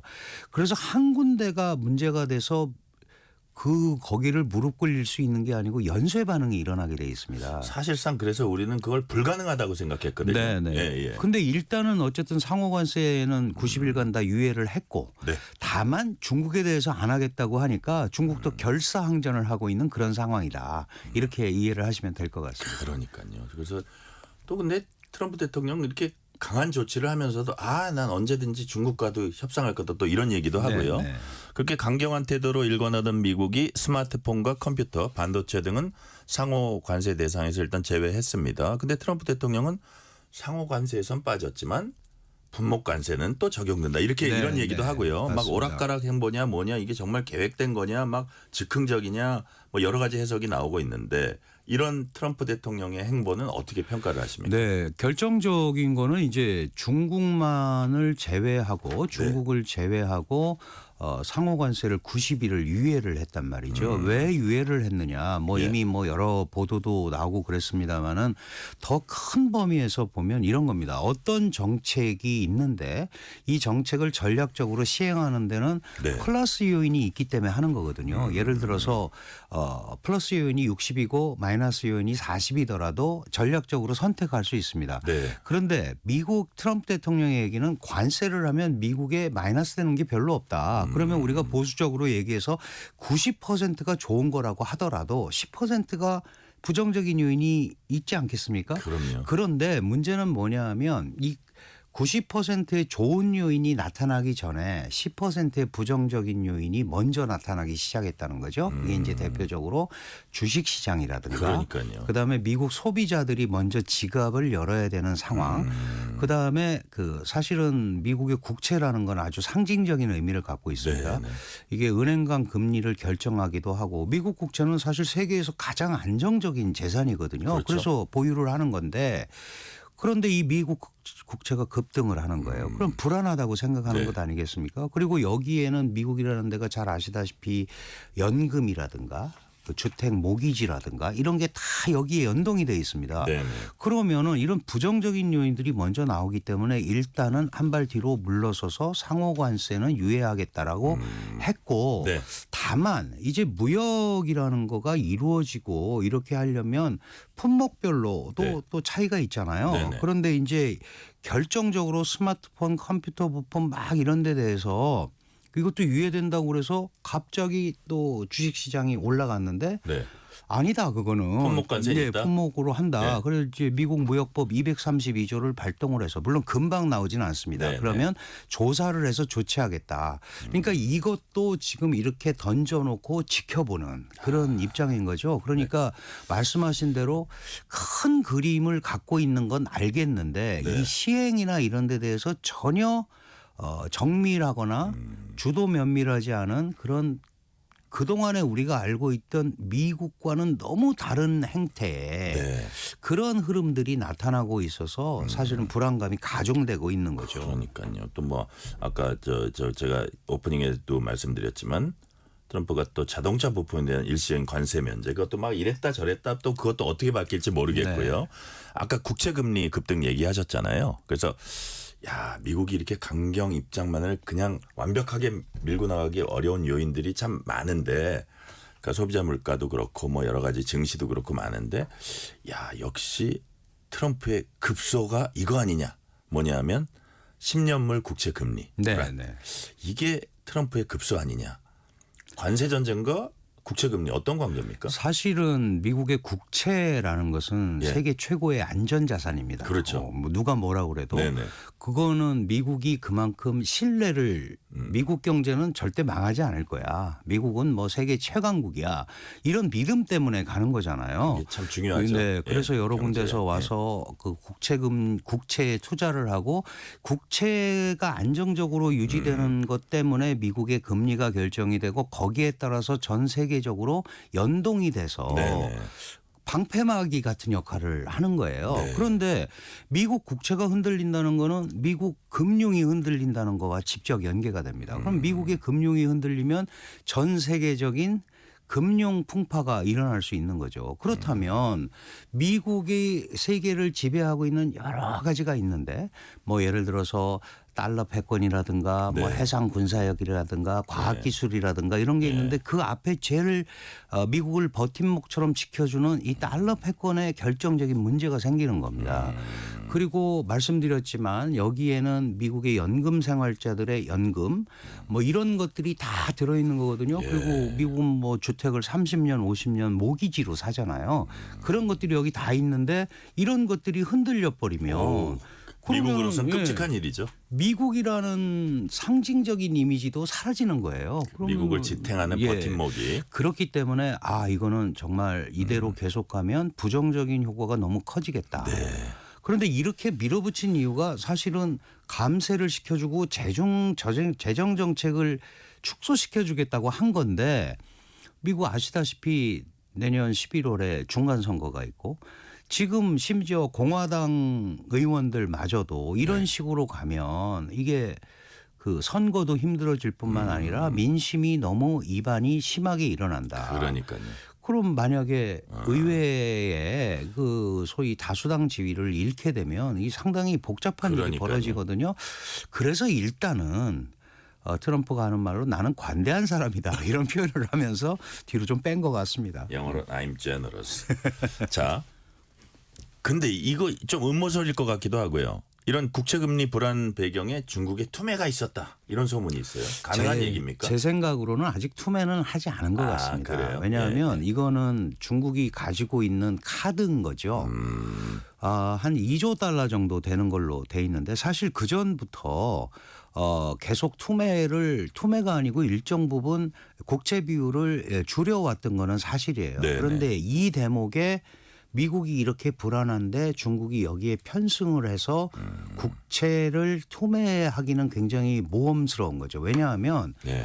국채를 투매를 하면 미국의 달러 시스템이나 이런 것들의 영향도 가지만 일단 기본적으로 중국의 자산이 축소되는 겁니다. 네네. 예. 달러 자산이 축소가 되는 거고 그렇다면 이 미국 쪽으로 자본이 빠져나갈 가능성이 굉장히 많은 거죠. 그렇죠. 지금 그렇지 않아도 네, 중국의 자본의 해외 이탈이 굉장히 심한데 과연 이 대목에서 트럼프 대통령의 정책, 관세 정책이나 재정 정책이 아직 확실하게 어떤 방향성을 잡지 않은 가운데 네. 중국이 그거를 아직은 했을 리가 별로 없다라고 저는 판단을 합니다. 그러시군요. 자, 그래도 중국은 어쨌든 뭐 보복 관세하면서 나름 강하게 맞서고 있고요. 아울러서 일단 히토류 수출 중단 등 다른 보복 조치에도 나서고 있습니다. 이외 중국이 좀 만지작거리는 카드들이 좀 있나요? 네, 지금 말씀하신 대로 그 국채라든가 예. 히토류 같은 경우는 사실은 전 세계 지금 공급량의 한 70% 네네. 정도를 중국이 하고 있는데 히토류도 원래 미국이 다 정제해서 썼던 거예요. 그 사실 히토류라는 게 지금 최첨단 고급 과학 기술에 필요한 거거든요. 네. 사실 중국이 그전에는 이게 그렇게 크게 필요하지 않았었죠. 근데 경제가 발전하면서 이제 이게 필요하게 됐고 전 세계 경제가 과학기술 AI 쪽으로 또 이렇게 가면서 더 필요하게 됐는데 그렇죠. 문제는 이 히토류가 원소 상태로 있는 거거든요. 그러면 이거를 금속으로 만들려면 정제를 해야 되는데 어마어마한 환경 공해 산업입니다. 그러면 이거를 감당할 수 있는 데가 중국밖에 없는 거예요. 이 히토류라는 17가지 원소가 네. 물론 중국에 다 있고 다른 나라에는 뭐 일부 없는 것도 있지만 다른 나라에 없는 건 아니거든요. 네네. 그런데 이걸 카드로 갖고 있는데 문제는 이 히토류 카드라는 게 이게 이제 수출 중단이라고 그랬는데 중단이 아니고 사실 수출 허가로 바뀐 겁니다. 네. 완전히 중단하면 중국도 굉장히 큰 타격을 받고 중국의 히토류 광산은 만약에 이거를 안 샀으면 네. 70%를 수출을 하고 그러는데 안 샀으면 중국 광산이 망할 겁니다 아마. 그래서 네. 이런 식으로 하기는 굉장히 어려울 거고 이것도 마찬가지로 여기가 가지고 있는 일종의 카드다. 네. 중국이 이렇게 볼 수 있고 지금 시진핑 중국 국가주석이 아세안 3국을 순방을 하고 그렇죠. 있습니다. 예, 그렇죠. 베트남, 어제부터 시작해서 네. 베트남, 말레이시아, 캄보디아. 네, 이렇게 가고 있는데 캄보디아는 뭐 사실 중국이 전통 우호 관계라고 그러니까 예. 중국 말을 들어야 되지만 베트남은 지금 상호 관세 내리자마자 베트남 당서기가 전화해서 예. 우리 제로 관세로 가도록 노력하겠다라고 했기 때문에 중국이 우군 만들기에 지금 나선 건데 그게 그러니까요. 그렇게 쉽게 되지는 않을 것 같아요. 다만 지금 트럼프 대통령의 무차별적인 이런 관세 폭탄 이걸로 인해서 상대적으로 중국은 굉장히 안정적인 현상 유지 다자무역 수호자가 돼버렸어요. 실제로 결과적으로 예. 미국은 굉장히 조급하게 때리는 입장이 됐고 이게 중국만 때렸으면 괜찮은데 전 세계를 트럼프가 때렸잖아요. 전 세계를 대상으로 예. 하고 있기 때문에 네. 지금 오히려 그래서 이제 많은 사람들이 뭐 시간은 중국 편이다 그러는데 중국도 편하지 않습니다.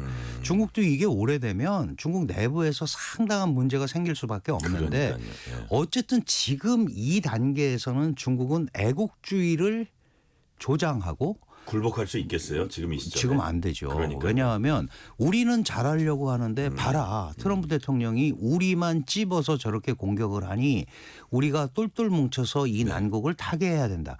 그래서 어쩌면 어렵다고 생각할 수 있었던 트럼프 시진핑 시스템을 네. 지금 일단 더 견고하게 만들어주는 본래 그런 거잖아요. 예. 밖에서 때리면 그렇습니다. 안이 네. 또 공고화되잖아요. 그래서 그게 그런 것들은 이 정책상 외교적 실책이 아니냐라는 게 외교가에서 지금 나오고 있습니다. 그러니까요.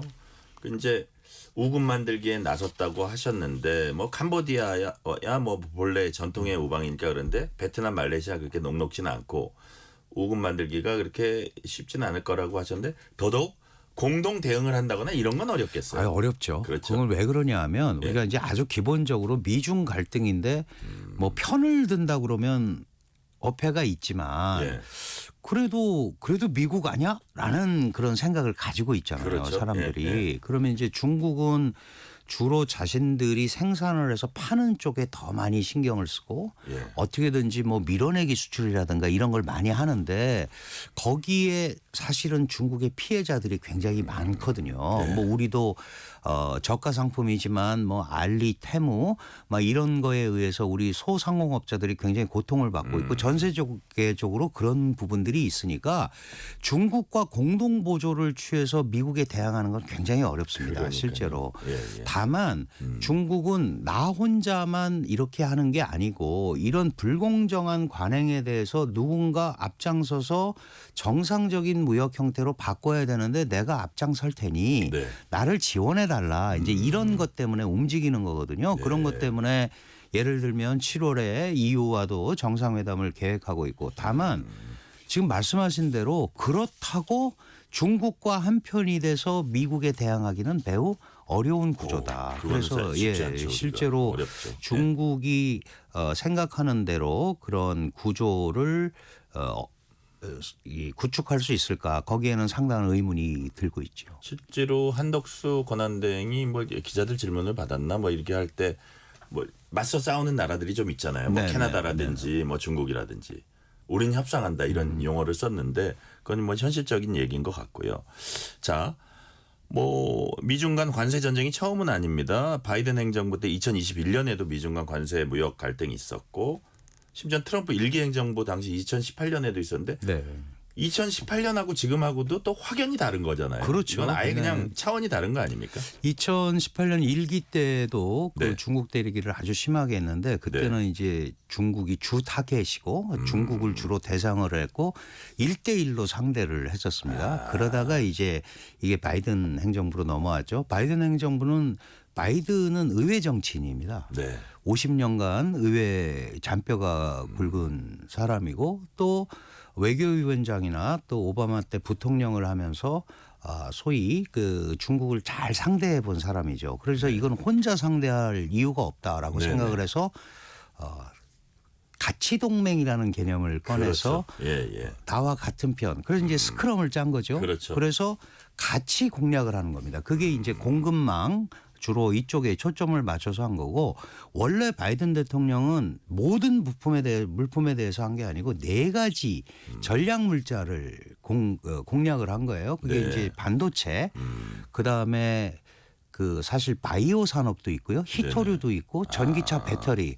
그런데 지금 트럼프 대통령은 올라와서 전 품목으로 확대했고 다시 1대1로 상대를 하고 네. 이 1대1로 상대를 하는 기준이 매우 자의적인 미국적 기준에 의해서 관세율로 매긴 건데 사실은 네. 그건 관세율이 아닙니다. 예. 그 뭐 한국이 50% 관세를 부과하니까 우리가 반 깎아주겠다 이렇게 얘기했는데 그거는 무역 역조율이죠. 사실 우리는 무역에 이걸 한국한테 이만큼 수입하고 우리는 이만큼 수출하는데 그걸 나눠보니까 50%다. 그러면 이게 똑같아야 되는데 그럼 50% 관세 매긴 거 아니냐.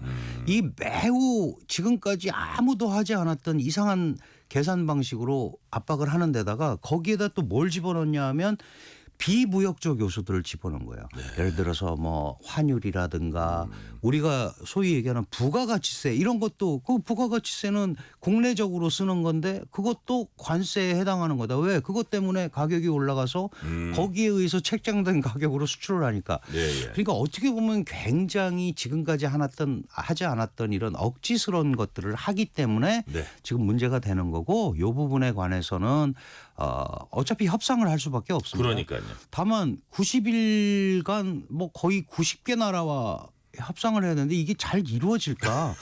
또 다른 이상한 시스템이 나오지 않을까에 대해서는 걱정을 할 수밖에 없는 거죠. 그러니까요. 90개 나라와 협상해서 이제 결론이 나오고 우리나라도 이제 우리나라 얘기는 바로 다음에 하겠지만 미중 관세 전쟁의 결론도 역시 협상에 의해서 날 텐데 그 어떤 모습으로 언제쯤 그 가능하다고 보세요? 글쎄 제가 판단할 때는 이게 이런 그 관세율을 가지고는 뭐 무역이라는 게 이루어지지 않고 그러니까요. 결국은 이제 합의를 해야 되는데 문제는 지금 합의의 명분을 찾는 게 그렇죠. 굉장히 어렵거든요. 예. 그러면 트럼프 대통령 입장에서는 중국 하나는 예외적으로 하는데 여기 예외적인 것부터 협상을 할 수는 없습니다. 트럼프 입장에서. 그리고 트럼프 대통령이 그거를 하자고 중국한테 먼저 SOS는 아니고 이렇게 콜을 해서 협상 테이블로 나와라. 라고 얘기하기도 굉장히 어려운 거거든요. 결국 이런 핵심적인 문제는 정상회담을 통해서 큰 틀이 이루어져야 되는데 지금 미국 같은 경우는 의회에서 통과돼야 되는 그 관세를 통해서 해결하고 싶은 트럼프 대통령이 의지를 가지고 있는 정책들이 몇 개 있어요. 그게 재정 적자 축소라든가 감세라든가 이런 부분들의 방향이 잡히는 거를 트럼프 대통령이 봐야 되고요. 네네. 그거에 영향을 끼치는 게 이제 그 유해한 90개 나라와의 협상들이 90일간 이제 이어질 것 아니겠습니까? 그럼 적어도 네. 이 과정 중에 어떤 포인트를 잡아서 해야 되는데 지금으로서는 사실 중미 간의 그런 움직임이 일어날 수 있는 부분이 거의 없습니다. 그 틱톡을 다시 75일 유예해 줬거든요. 미국한테 팔으라는 거. 예를 들면 그런 게 모멘텀은 될 수 있겠죠. 그런 거 가지고 움직이고 또는 지금 미국에 있는 테슬라 공장. 그런데 문제는 지금 이 머스크와 미국 그 트럼프 이 소위 관료진들 간에 또 약간의 갈등이 있는 것 같아요. 그렇다면 그런 것도 지금 다리를 놓기도 매우 어려운 상황 그런 아니냐. 것도 좀 정리가 돼야 되니까. 그래서 그런 부분들을 지켜보면 일단은 적어도 수개월은 이런 형태로 끌고 갈 수밖에 없다. 그렇게 보시는군요. 네. 그런데 뭐 물밑에서 뭔가 이루어지고 있을지도 모르겠어요. 네, 모르겠지만 뭐 생각보다 짧게 할 수도 있지만 아, 이게 금방 되겠냐 지금 이런 생각이 흐름 거예요. 자체는 지금 당장 누가 먼저 치킨 게임이잖아요. 그러니까 접기가 어렵지 않나 이렇게 판단이 됩니다. 그래서 정작 관심이 이 같은 미중 관세 정쟁이 우리 경제에 미칠 여파입니다. 고래 싸움에 새우등 터질 수 있다고 보는데 우리나라가 어떤 타격을 가장 취약한가요? 어떤 점에? 예, 아무래도 우리는 대미 수출해야 그렇죠. 되고 직접적으로 지금 자동차 철강 관세 25% 맞았고 반도체도 엄청 수출하는데 반도체도 지금 품목별로 한다고 하니까 타격이 불가피하죠.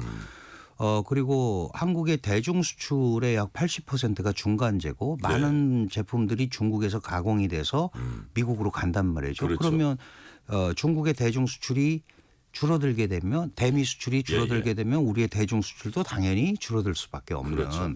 이거는 통상 국가인 한국의 전체적인 한국의 경제 성장률이 떨어질 수밖에 없는 그런 기본 구조를 가지고 있는 겁니다. 그러니까 빨리 해결이 돼야 되는데 이거가 사실은 이제 한국만 이런 상황을 당하는 건 아니지만 많은 국가들이 이런 흐름 속에 있을 거고 특히 한국같이 미중에 대한 소위 그 일종의 의존도 이게 뭐 높은 나라일수록 더 많은 이제 고통을 받게 돼 있어요. 근데 그나마 조금 다행인 것은 트럼프 대통령이 특별히 우리한테 요구하는 게 있잖아요.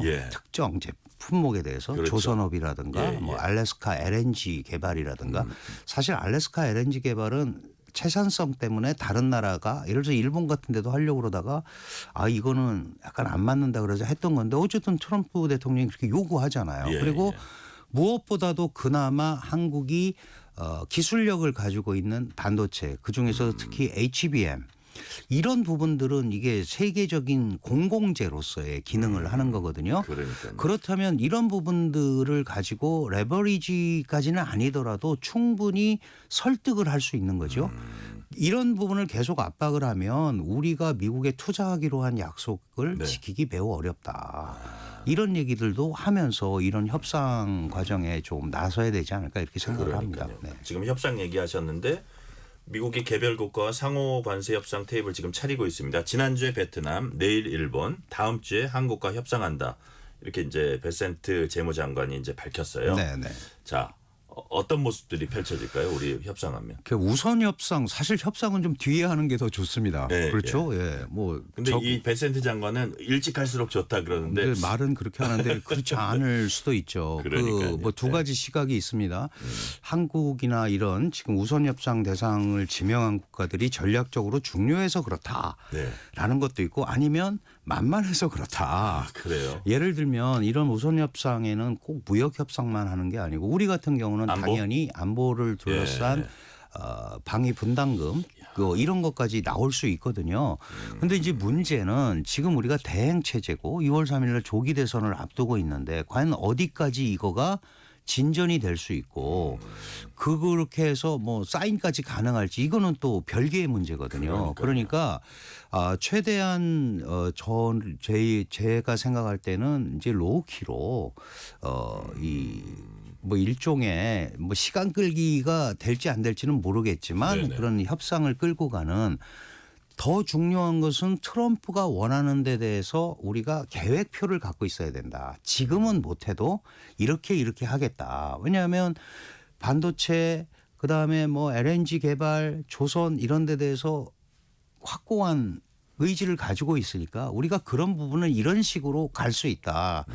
다만 우리가 지금 리더십이 네. 부재한 상황이니까 이런 거를 이해하면서 가자. 이런 식으로 끌고 가는 것이 좋은 방식이 아닌가 저는 이렇게 생각을 합니다. 네, 지금 우리 협상 이렇게 해야 된다 말씀하셨는데 연관되는 얘기겠지만 지금 시간 관계상 마지막 질문 드리면 이 같은 미중 갈등 속에서 또 어떤 그 관세 전쟁의 속에서 우리의 대응 전략 어디에 초점을 맞춰서 이렇게 나가야 된다고 보세요? 네, 한국은 기본적으로 이 무역 통상 쪽에 초점을 맞추고 이끌어가는 통상 국가입니다. 네, 그런데 지금 이런 양상을 보면 이게 단순하게 통상에만 국한되는 게 아니잖아요. 이게 이제 전체적인 의도했던 의도하지 않았던 전체적으로 다른 부분에 영향을 끼치면서 재편이 일어나게 돼 있거든요. 그렇죠. 그러니까 예. 그런 것까지 생각하면서 분명하게 선별적으로 그 대응을 하는 게 중요하지 않을까.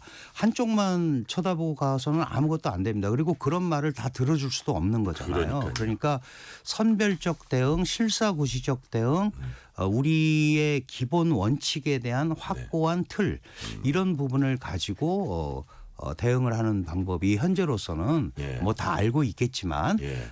가장 적절하지 않을까 이렇게 생각을 합니다. 아주 중요한 말씀 같아요. 선별적 대응, 실사구시적 대응, 기본 원칙에 아주 충실한 대응까지 말씀하셨습니다. 오늘 말씀 여기까지 듣겠습니다. 지금까지 강준영 한국외국어대학 국제지역대학원 교수였습니다. 교수님 말씀 감사합니다. 고맙습니다. 퇴근길 당신과 함께 읽는 세상 이야기 KBS 1라디오 뉴스레터 K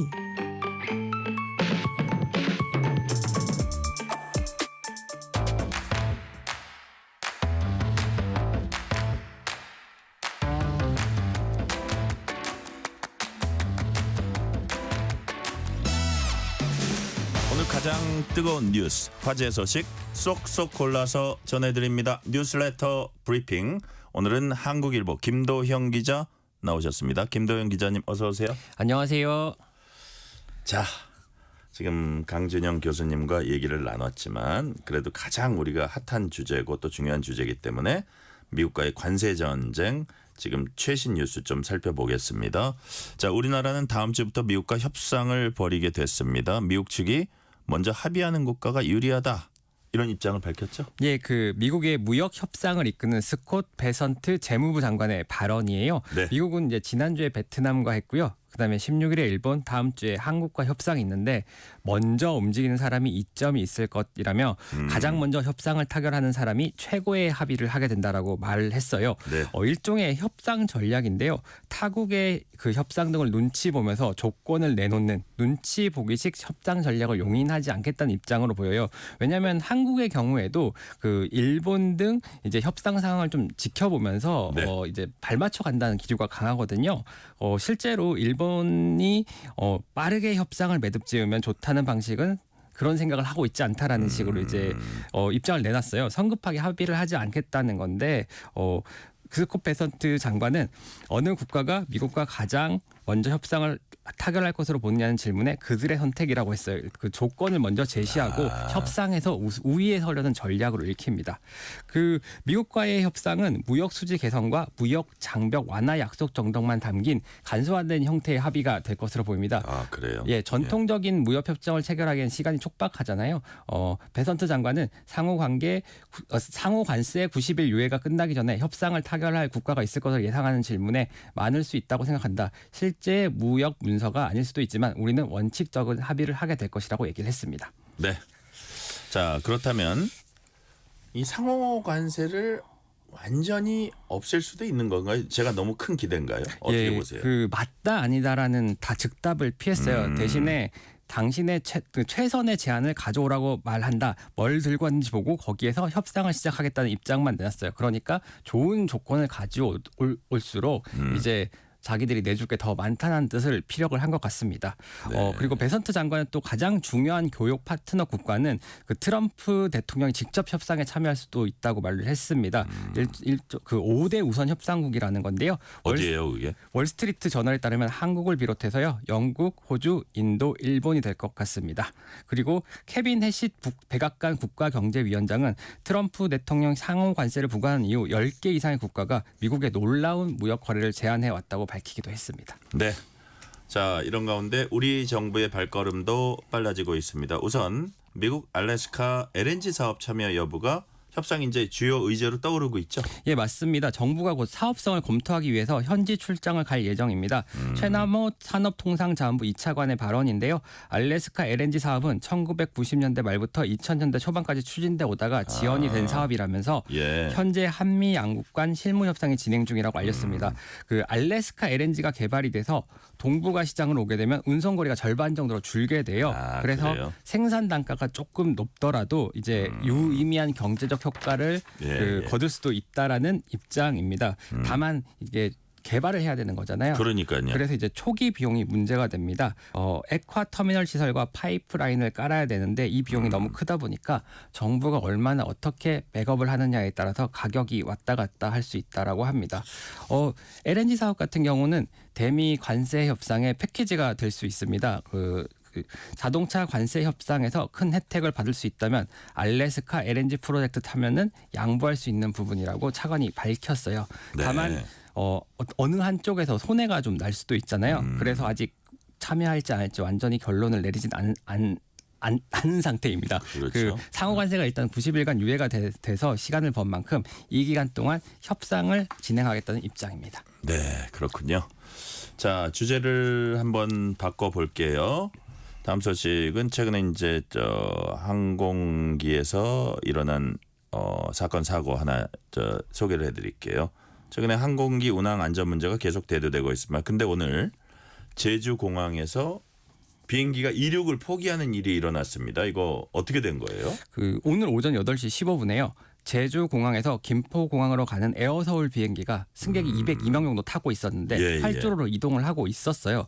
그런데 갑자기 오른쪽 앞에 있는 비상탈출 슬라이더가 갑자기 개방이 된 거예요. 네. 그 영화 같은 데 보면 이제 비상탈출 슬라이더 나와서 뭐 승객들이 뭐 탈출하고 이런 장면들이 나오잖아요. 원래 영화에서 나오는 장면이잖아요. 예, 이게 보통 현실에서 벌어졌다 이거죠? 예, 이제 여객기가 사고로 인해서 비상 착륙하거나 혹은 무리의 비상 착수를 했을 때 승객들의 탈출을 돕기 위해서 이제 구비된 안전장치인 건데 이게 갑자기 펼쳐진 거예요.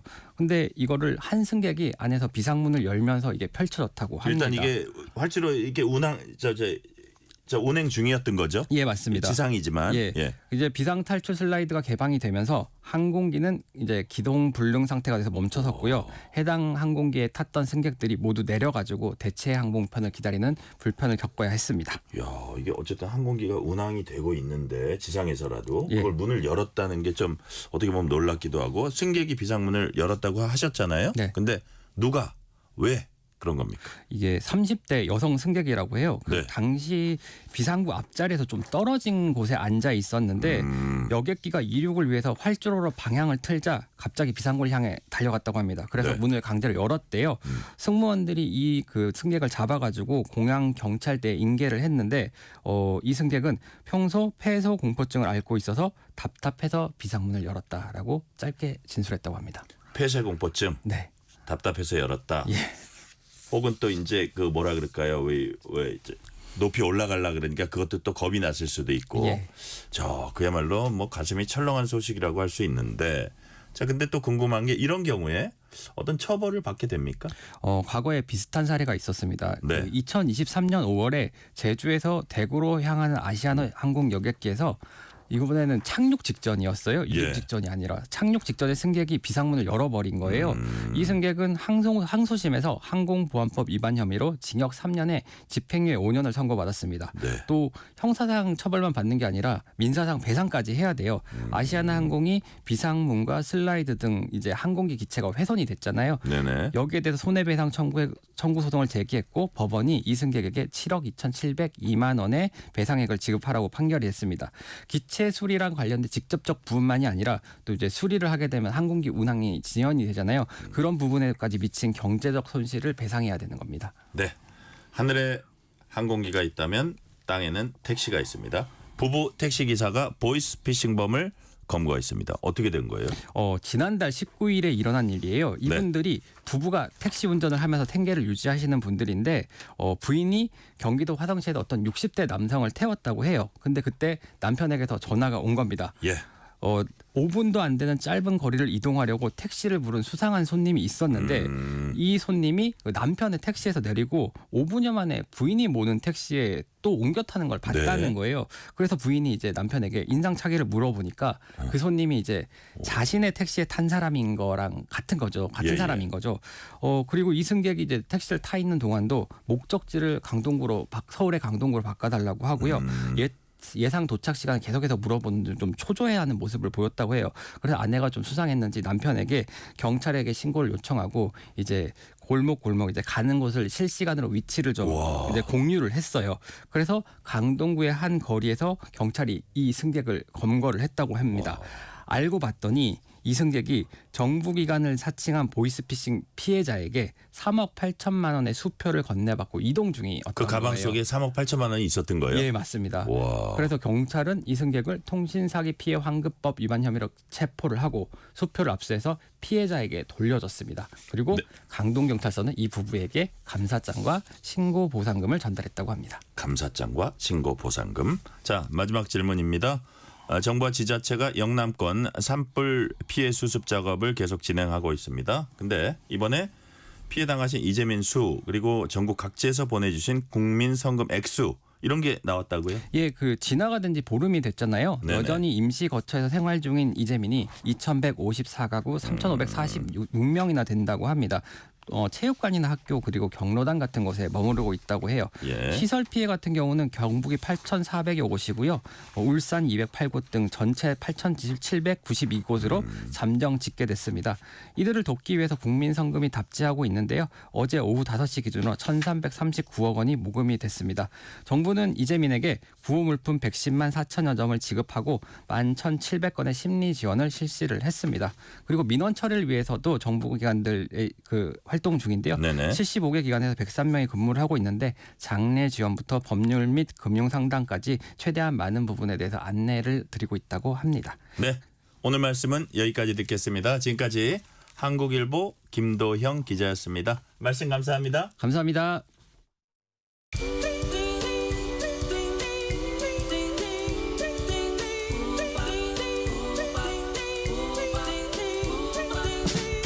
오늘 하루 뉴스를 정리해주는 다정한 편지 한 통. KBS 1라디오 뉴스레터 K.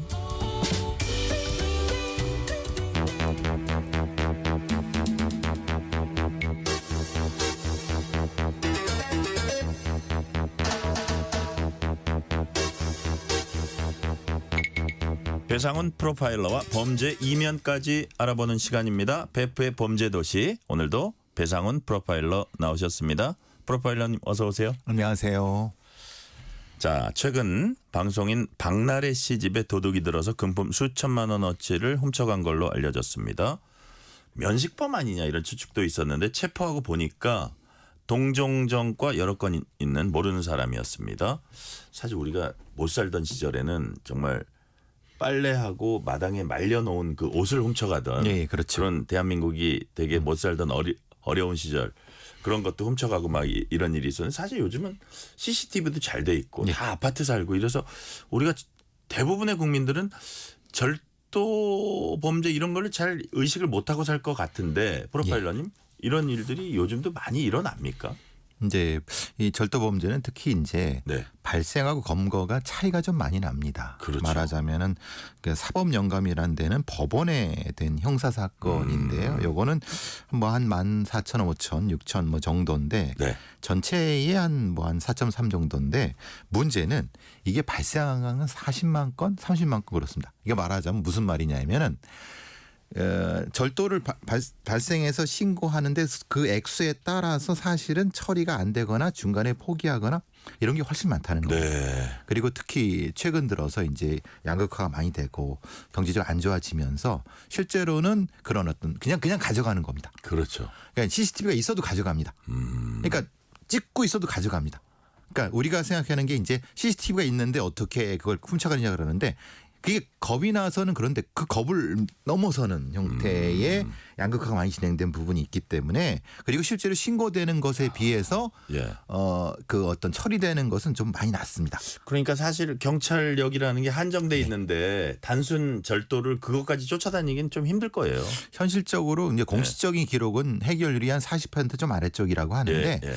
실무적으로는 20%도 안 됩니다. 그러니까요. 현실적으로는. 예, 예. 그러니까 100건을 신고하면 20건이 정도 해결될까? 나머지는 이제 그냥 포기하거나 뭐 이런 경우가 많죠. 예.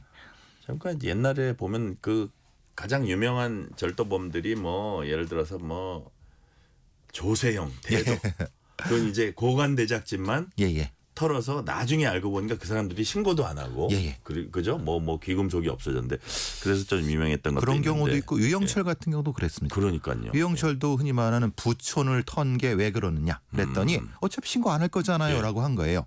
왜냐하면 전체 규모가 큰데 그걸 일일이 다 절도 당했다고 하면은 그러니까요. 세금 추징 당하고 언론이 다 오고 그러니까 그런 문제들이 있기 때문에 분명한 것은 유명한 셀럽이라든가 어떤 분들이 실제로 그렇다는 얘기는 아닌데 어떤 뭐 감안해서 봐야 될 부분은 분명히 존재한다. 그러니까요. 자, 절도범의 심리가 궁금합니다. 절도는 한 번 범죄 저지르면 상습범이 될 확률이 높다 이런 얘기 들은 적이 있거든요. 실제로 그렇습니까? 뭐 도벽이라는 것도 있고요. 그런데 실제로 이거는 재산범죄이지만은 재물을 절취함으로써 심리적인 역치라든가 심적 각성이 높은 상태. 그러니까 내가 땀 흘려 번 것이 아니라 남의 것을 쓱 가져옴으로써 나타나는 그 스릴 같은 것들이 스릴과 만족감 존재하는데 그게 억제가 되면 상관없습니다. 근데 이게 어떤 느슨한 어떤 사법 시스템으로 인해 갖고 반복될 가능성이 높습니다. 그래서 보통 절도범들은요. 4범 아래쪽이 많은 반면에 10범 이상이 훨씬 많습니다. 아, 그래요? 그러니까 완전 그것도 양극화네요. 양극화입니다. 아예 적거나 아예 수십 건이거나 이런 거예요. 절도범 중에 한 거의 5, 60범, 뭐 70범도 있고 존재하는데 그게 또 들어갔다 빨리 나오기도 해서 그럴 거예요. 단기 자유형이 많습니다. 단기 자유형 많죠. 그러니까 들락날락 하는 거죠. 그러니까 압니다. 교도관 안 들고 너무 손님이 또 오셨다고 하니까요. 교도소를 화장실 드나들듯이 드나든다. 그리고 또 하나는 이제 특히 이제 스토킹을 겸한 절도가 더 있습니다. 그러니까 유명인들의 집을 노리고 그들의 물건을 통해서 성적 만족감을 느끼거나 아니면 어떤 다른 어떤 심적 만족감을 느끼는 특별한 형태의 선택적인 절도도 존재합니다. 그렇군요. 두 가지가 다 병존하거든요. 그래서 요번에 딱 주목을 받았던 게 혹시 그런 거 아닌가 그런 거였는데 일단은 아닌 걸로 보이는 거죠. 근데 좀 애매한 것은 지금 경찰이 검거한 이 범인이 한남동 일대에서 돌아다녔다고 하고요. 그거 부촌이잖아요. 맞습니다. 그리고 특히 이제 셀럽이라든가 연예인들이 많이 사는데 한남동 빌라촌 이런데 그리고 이태원 쪽에 단독주택촌. 조금 더 조사를 해봐야겠네요. 그러니까 본인은 분명히 아니다라고 하는데 도둑놈이 자기가 그렇다고 한 사람이 어디 있습니까? 그러니까 여죄를 좀 파보면 좀 구체적인 게 나올 수도 있겠군요. 나올 수 있습니다. 그리고 나와야 되는 거거든요. 이게 지금 이 범인이 최소한 5, 6범 이상이 넘어갑니다. 아, 그래요? 자, 근데 범죄 수사에 있어서 프로파일러가 투입되는 경우도 있고 아닌 경우도 있을 겁니다. 절도 사건도 프로파일러가 이렇게 투입되기도 해요? 이런 경우가 있습니다. 성적 공격으로서의 절도는 가능합니다. 예를 들면 어떤 대상을 괴롭히기, 성적으로 괴롭히기 위해서 스타킹을 반복적으로 훔친다든가 아니면 무엇인가 물건을 지속적으로 훔쳤다 갖다 놨다 훔쳤다 이런 형태이거나 아니면 상습적인 도벽인데 그걸로 해서 뭘 통해 하는 형태라고 하면 프로파일러들이 투입돼 갖고 동기를 찾아서 다른 원인을 제거하는 방식으로 갑니다. 근데 절도 자체만으로는 투입되지 않습니다. 그렇군요. 차이가 분명히 존재합니다.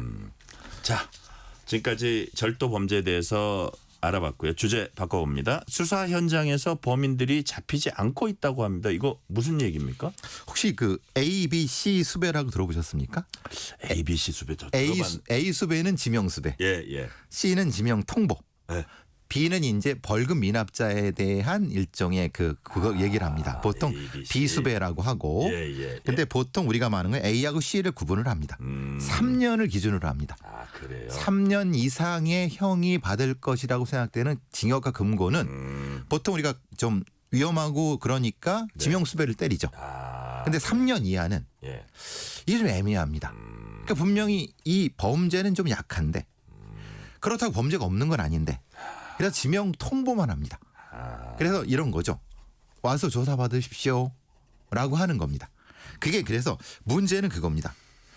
이런 사람들이 출석을 안 하거나 아니고 수배를 때릴 정도인데 도망 다니는데 경찰은 이걸 수사력을 동원하기 힘들어 갖고 중간에 그냥 포기하는 그러니까 이제 기소 중지하는 이런 것이 늘어나고 있다는 겁니다. 최근에요. 최근에. 그렇기 때문에 문제가 되는 거죠. 그 이유가 뭘까요? 왜 이런 게 최근에 늘어날까요? 왜냐하면 잡범, 소위 말하는 액수가 작은 절도라든가 아니면은 사기 사건들, 특히 SNS상의 사기 이런 것들이 많아지고 있다. 그러니까 많아지니까 그것을 다 일일이 다 이렇게 하기가 힘드니까 실제로는 지명 통보라 이런 것만 해놓고 수습이 안 되는 상황. 이런 것이 아닐까라는 추정을 하고 있습니다. 그러니까요. 온라인 범죄 특성이 아무래도 또 있는 것 같고요. 그죠? 딱 특정을 해야 되는데 특정하는데 전화해 갖고 전화 안 받지만 전화해 갖고 조사 받으십시오라고 하면은 답은 하겠죠. 알겠습니다라고 하는데 안 나와요. 두 번째 해면 또 안 나와요. 그다음에 이거를 형량에 따라서 지명 통보? 그럼 어떻게 합니까? 피해자 이런 방식이죠. 자, 온라인 범죄 많아지는 등의 요인으로 소재 파악 어려워졌고 또 응답이나 그런 것도 이제 뭐 더 저조해졌다는 건데 그럼 경찰이 여기 어떻게 대응을 해요? 사실 이제 제가 경찰을 위한다고 하면 대응을 잘하고 있다고 얘기를 해야 되는데요. 사실은 좀 어려운 부분이 있습니다. 대응을 뭐 솔직히 까놓게 얘기하면 잘 못하고 있습니다. 왜냐하면 경찰은 사기 범죄만을 수사하는 수사관이 아닙니다. 여러 가지를 같이 합니다. 그러니까 배당되는 대로 하고 그러니까 순서가 뒤로 밀리죠. 그러니까 윗순서대로 하죠. 그러니까 실제로 소액 사건이라는 것은 사실은 뒤로 밀릴 수밖에 없고 그러니까 서민들이 많은 피해를 보고 있는 상황인 거고 그렇군요. 그래서 사실은 좀 애매한 거는 사기 전문이라든가 이런 어떤 전문화된 어떤 수사팀들이 만들어져야 되지 않을까. 그러니까 하려고 합니다. 경찰도 뭐 고의적으로 안 하는 건 아닙니다. 자, 온라인 범죄가 늘어난 건 사실 우리나라만의 일은 아닐 거라는 생각이 드는데 그렇다면 우리나라의 온라인 범죄가 주요 다른 나라들하고 이렇게 비교해 보면 어떻습니까? 더 심합니까? 아무래도 우리가 이제 사이버상의 거래가 훨씬 더 많고요. 그렇죠. 특히 핸드폰이나 이런 걸 통해 훨씬 더 많고. 정보통신 강국의 그늘인가요? 이게? 그늘이죠. 그러니까. 확실히 다릅니다. 제가 뭐 여기서도 잠깐 말씀드리면 일본이랑 한국을 비교해봤습니다. 범죄학자들이 어떻게 비교했냐면 사기와 절도를 비교했는데 우리는 사기 절도가 7대 3입니다. 근데 일본은 사기 절도가 3대 7입니다. 그러니까 근데 일본은 디지털화가 훨씬 늦습니다. 아시다시피. 그렇죠. 지금까지 팩시밀리를 씁니다. 그러니까 일본을 뭐라고 하는 게 아니라 그 정도로 그러니까 이제 사이버 사기가 적은 거죠. 절도가 많은 거고. 그러니까요. 이게 그늘이라고. 약간 아직 오프라인이 위주예요. 그렇습니다. 맞습니다. 근데 우리는 사이버 공간이 훨씬 넓고 이게 좋은 겁니까 나쁜 겁니까? 아니 좋은 점이 많은데 그 그늘이 또 있는 거네요. 그러니까 그걸 해결하기 힘든 부분이 있죠. 빠르고. 자, 그렇다면 최근에 딥페이크나 가상 자산, 마약 관련 범죄 늘면서 이제 국제 수사 공조를 하는 경우도 이제 늘어나고 있다고 하는데요. 이런 수사 공조는 좀 잘 이루어지는 편이에요? 잘 이루어집니다. 이게 처음에는 잘 안 됐었는데 아무래도 굉장히 피해가 많으니까 특히 외국 같은 경우 특히 중국이라든가 캄보디아, 베트남과 태국 같은 데서 상당 푸시를 하면서 많이 되고 있는데 문제는 너무 많아갖고 그래요? 그것도 사실은 힘들어 한다는 겁니다. 사실은 몇백 명씩 잡아와도 거기로 도망가는 거예요, 더. 그러니까 잡아올수록 도망간다는 게 이게 모순인지 모르겠습니다만 그런 형태가 되는 겁니다. 그러면 차라리 거기서의 어떤 협조, 거기에 치안을 조금 더 우리가 협조, ODA 차관이 이런 거. 글쎄, 그러니까 이게 참 모르겠습니다. 참 이게 균형이 안 맞는다고 할까요? 우리는 사실 좀 굉장히 치안이 잘 되고 있다고 하는데 네. 거기서 도망가서 하는 건 어떻게 해야 될지 모르겠습니다. 그렇다면 뭐 연관된 얘기지만 경찰 내부적으로 또 외적 공조를 할까 그런 데 있어서 앞으로 보완할 부분은 어떤 게 있는지 그 부분 짤막하게 좀 말씀해 주세요. 내부적으로는 전문화된 경찰이 반드시 필요하고요. 네네. 당연히 외교적으로 동남아시아라든가 아니면 중국과의 외교적 협조를 통해서 발생 족족 즉시 잡아오고 처벌하고 이렇게 하면은 상당히 범죄는 줄어들 수밖에 없습니다. 그러니까 대응 역량이 높아지면 줄어들 수밖에 없거든요. 근데 그게 조금 방심하면 또 확 늘어납니다. 그래요? 그러니까 늘 감시눈을 키고 있어야 되죠. 그러니까 이제 그것이 사실은 피곤하지만 늘 준비가 돼 있어야 된다는 거. 그러니까 우리가 옛날에 오프라인 시대에 어떻게 가서 잡아오고 뭐 이런 하고는 지금 차원이 많이 달라져 있네요. 늘 콘텐츠를 감시하는 국가의 역량도 필요하고 감시 시스템 필요하고 전 정부적으로 이렇게 돼야 되겠죠. 네, 감시 시스템 필요하고 전 정부적으로 체계적으로 이렇게 감시하는 시스템을 확립해야겠다. 그런 말씀까지 오늘은 듣겠습니다. 지금까지 배상훈 프로파일러였습니다. 말씀 감사합니다. 감사합니다. 문자 하나 소개해 드릴게요. 7718님이 주신 문자입니다. 저희가 아까 정치 현안 갖고 한 1시간 막 토론을 해서 그런지 이런 말씀 주셨어요. 7718님께서 이제는 좌우를 화합으로 이끌어줄 수 있는 큰 지도자가 나오기를 바랍니다. 좌우로 분열된 모습이 아닌 서로 화합하는 대한민국을 간절히 원합니다. 청취율 조사는 걱정 붙들어 매세요. 대박 기원. 감사드립니다. 7718님이었습니다. 오늘 뉴스레터 K는 여기까지입니다. 치킨 쿠폰 당첨자 명단은 뉴스레터 K 홈페이지 확인해 주시고요. 끝곡으로는 본조비의 Complicated 듣겠습니다. 오늘도 함께해 주신 청취자 여러분 진심으로 감사드립니다. 지금까지 뉴스레터 K 전종철입니다. Take a look around.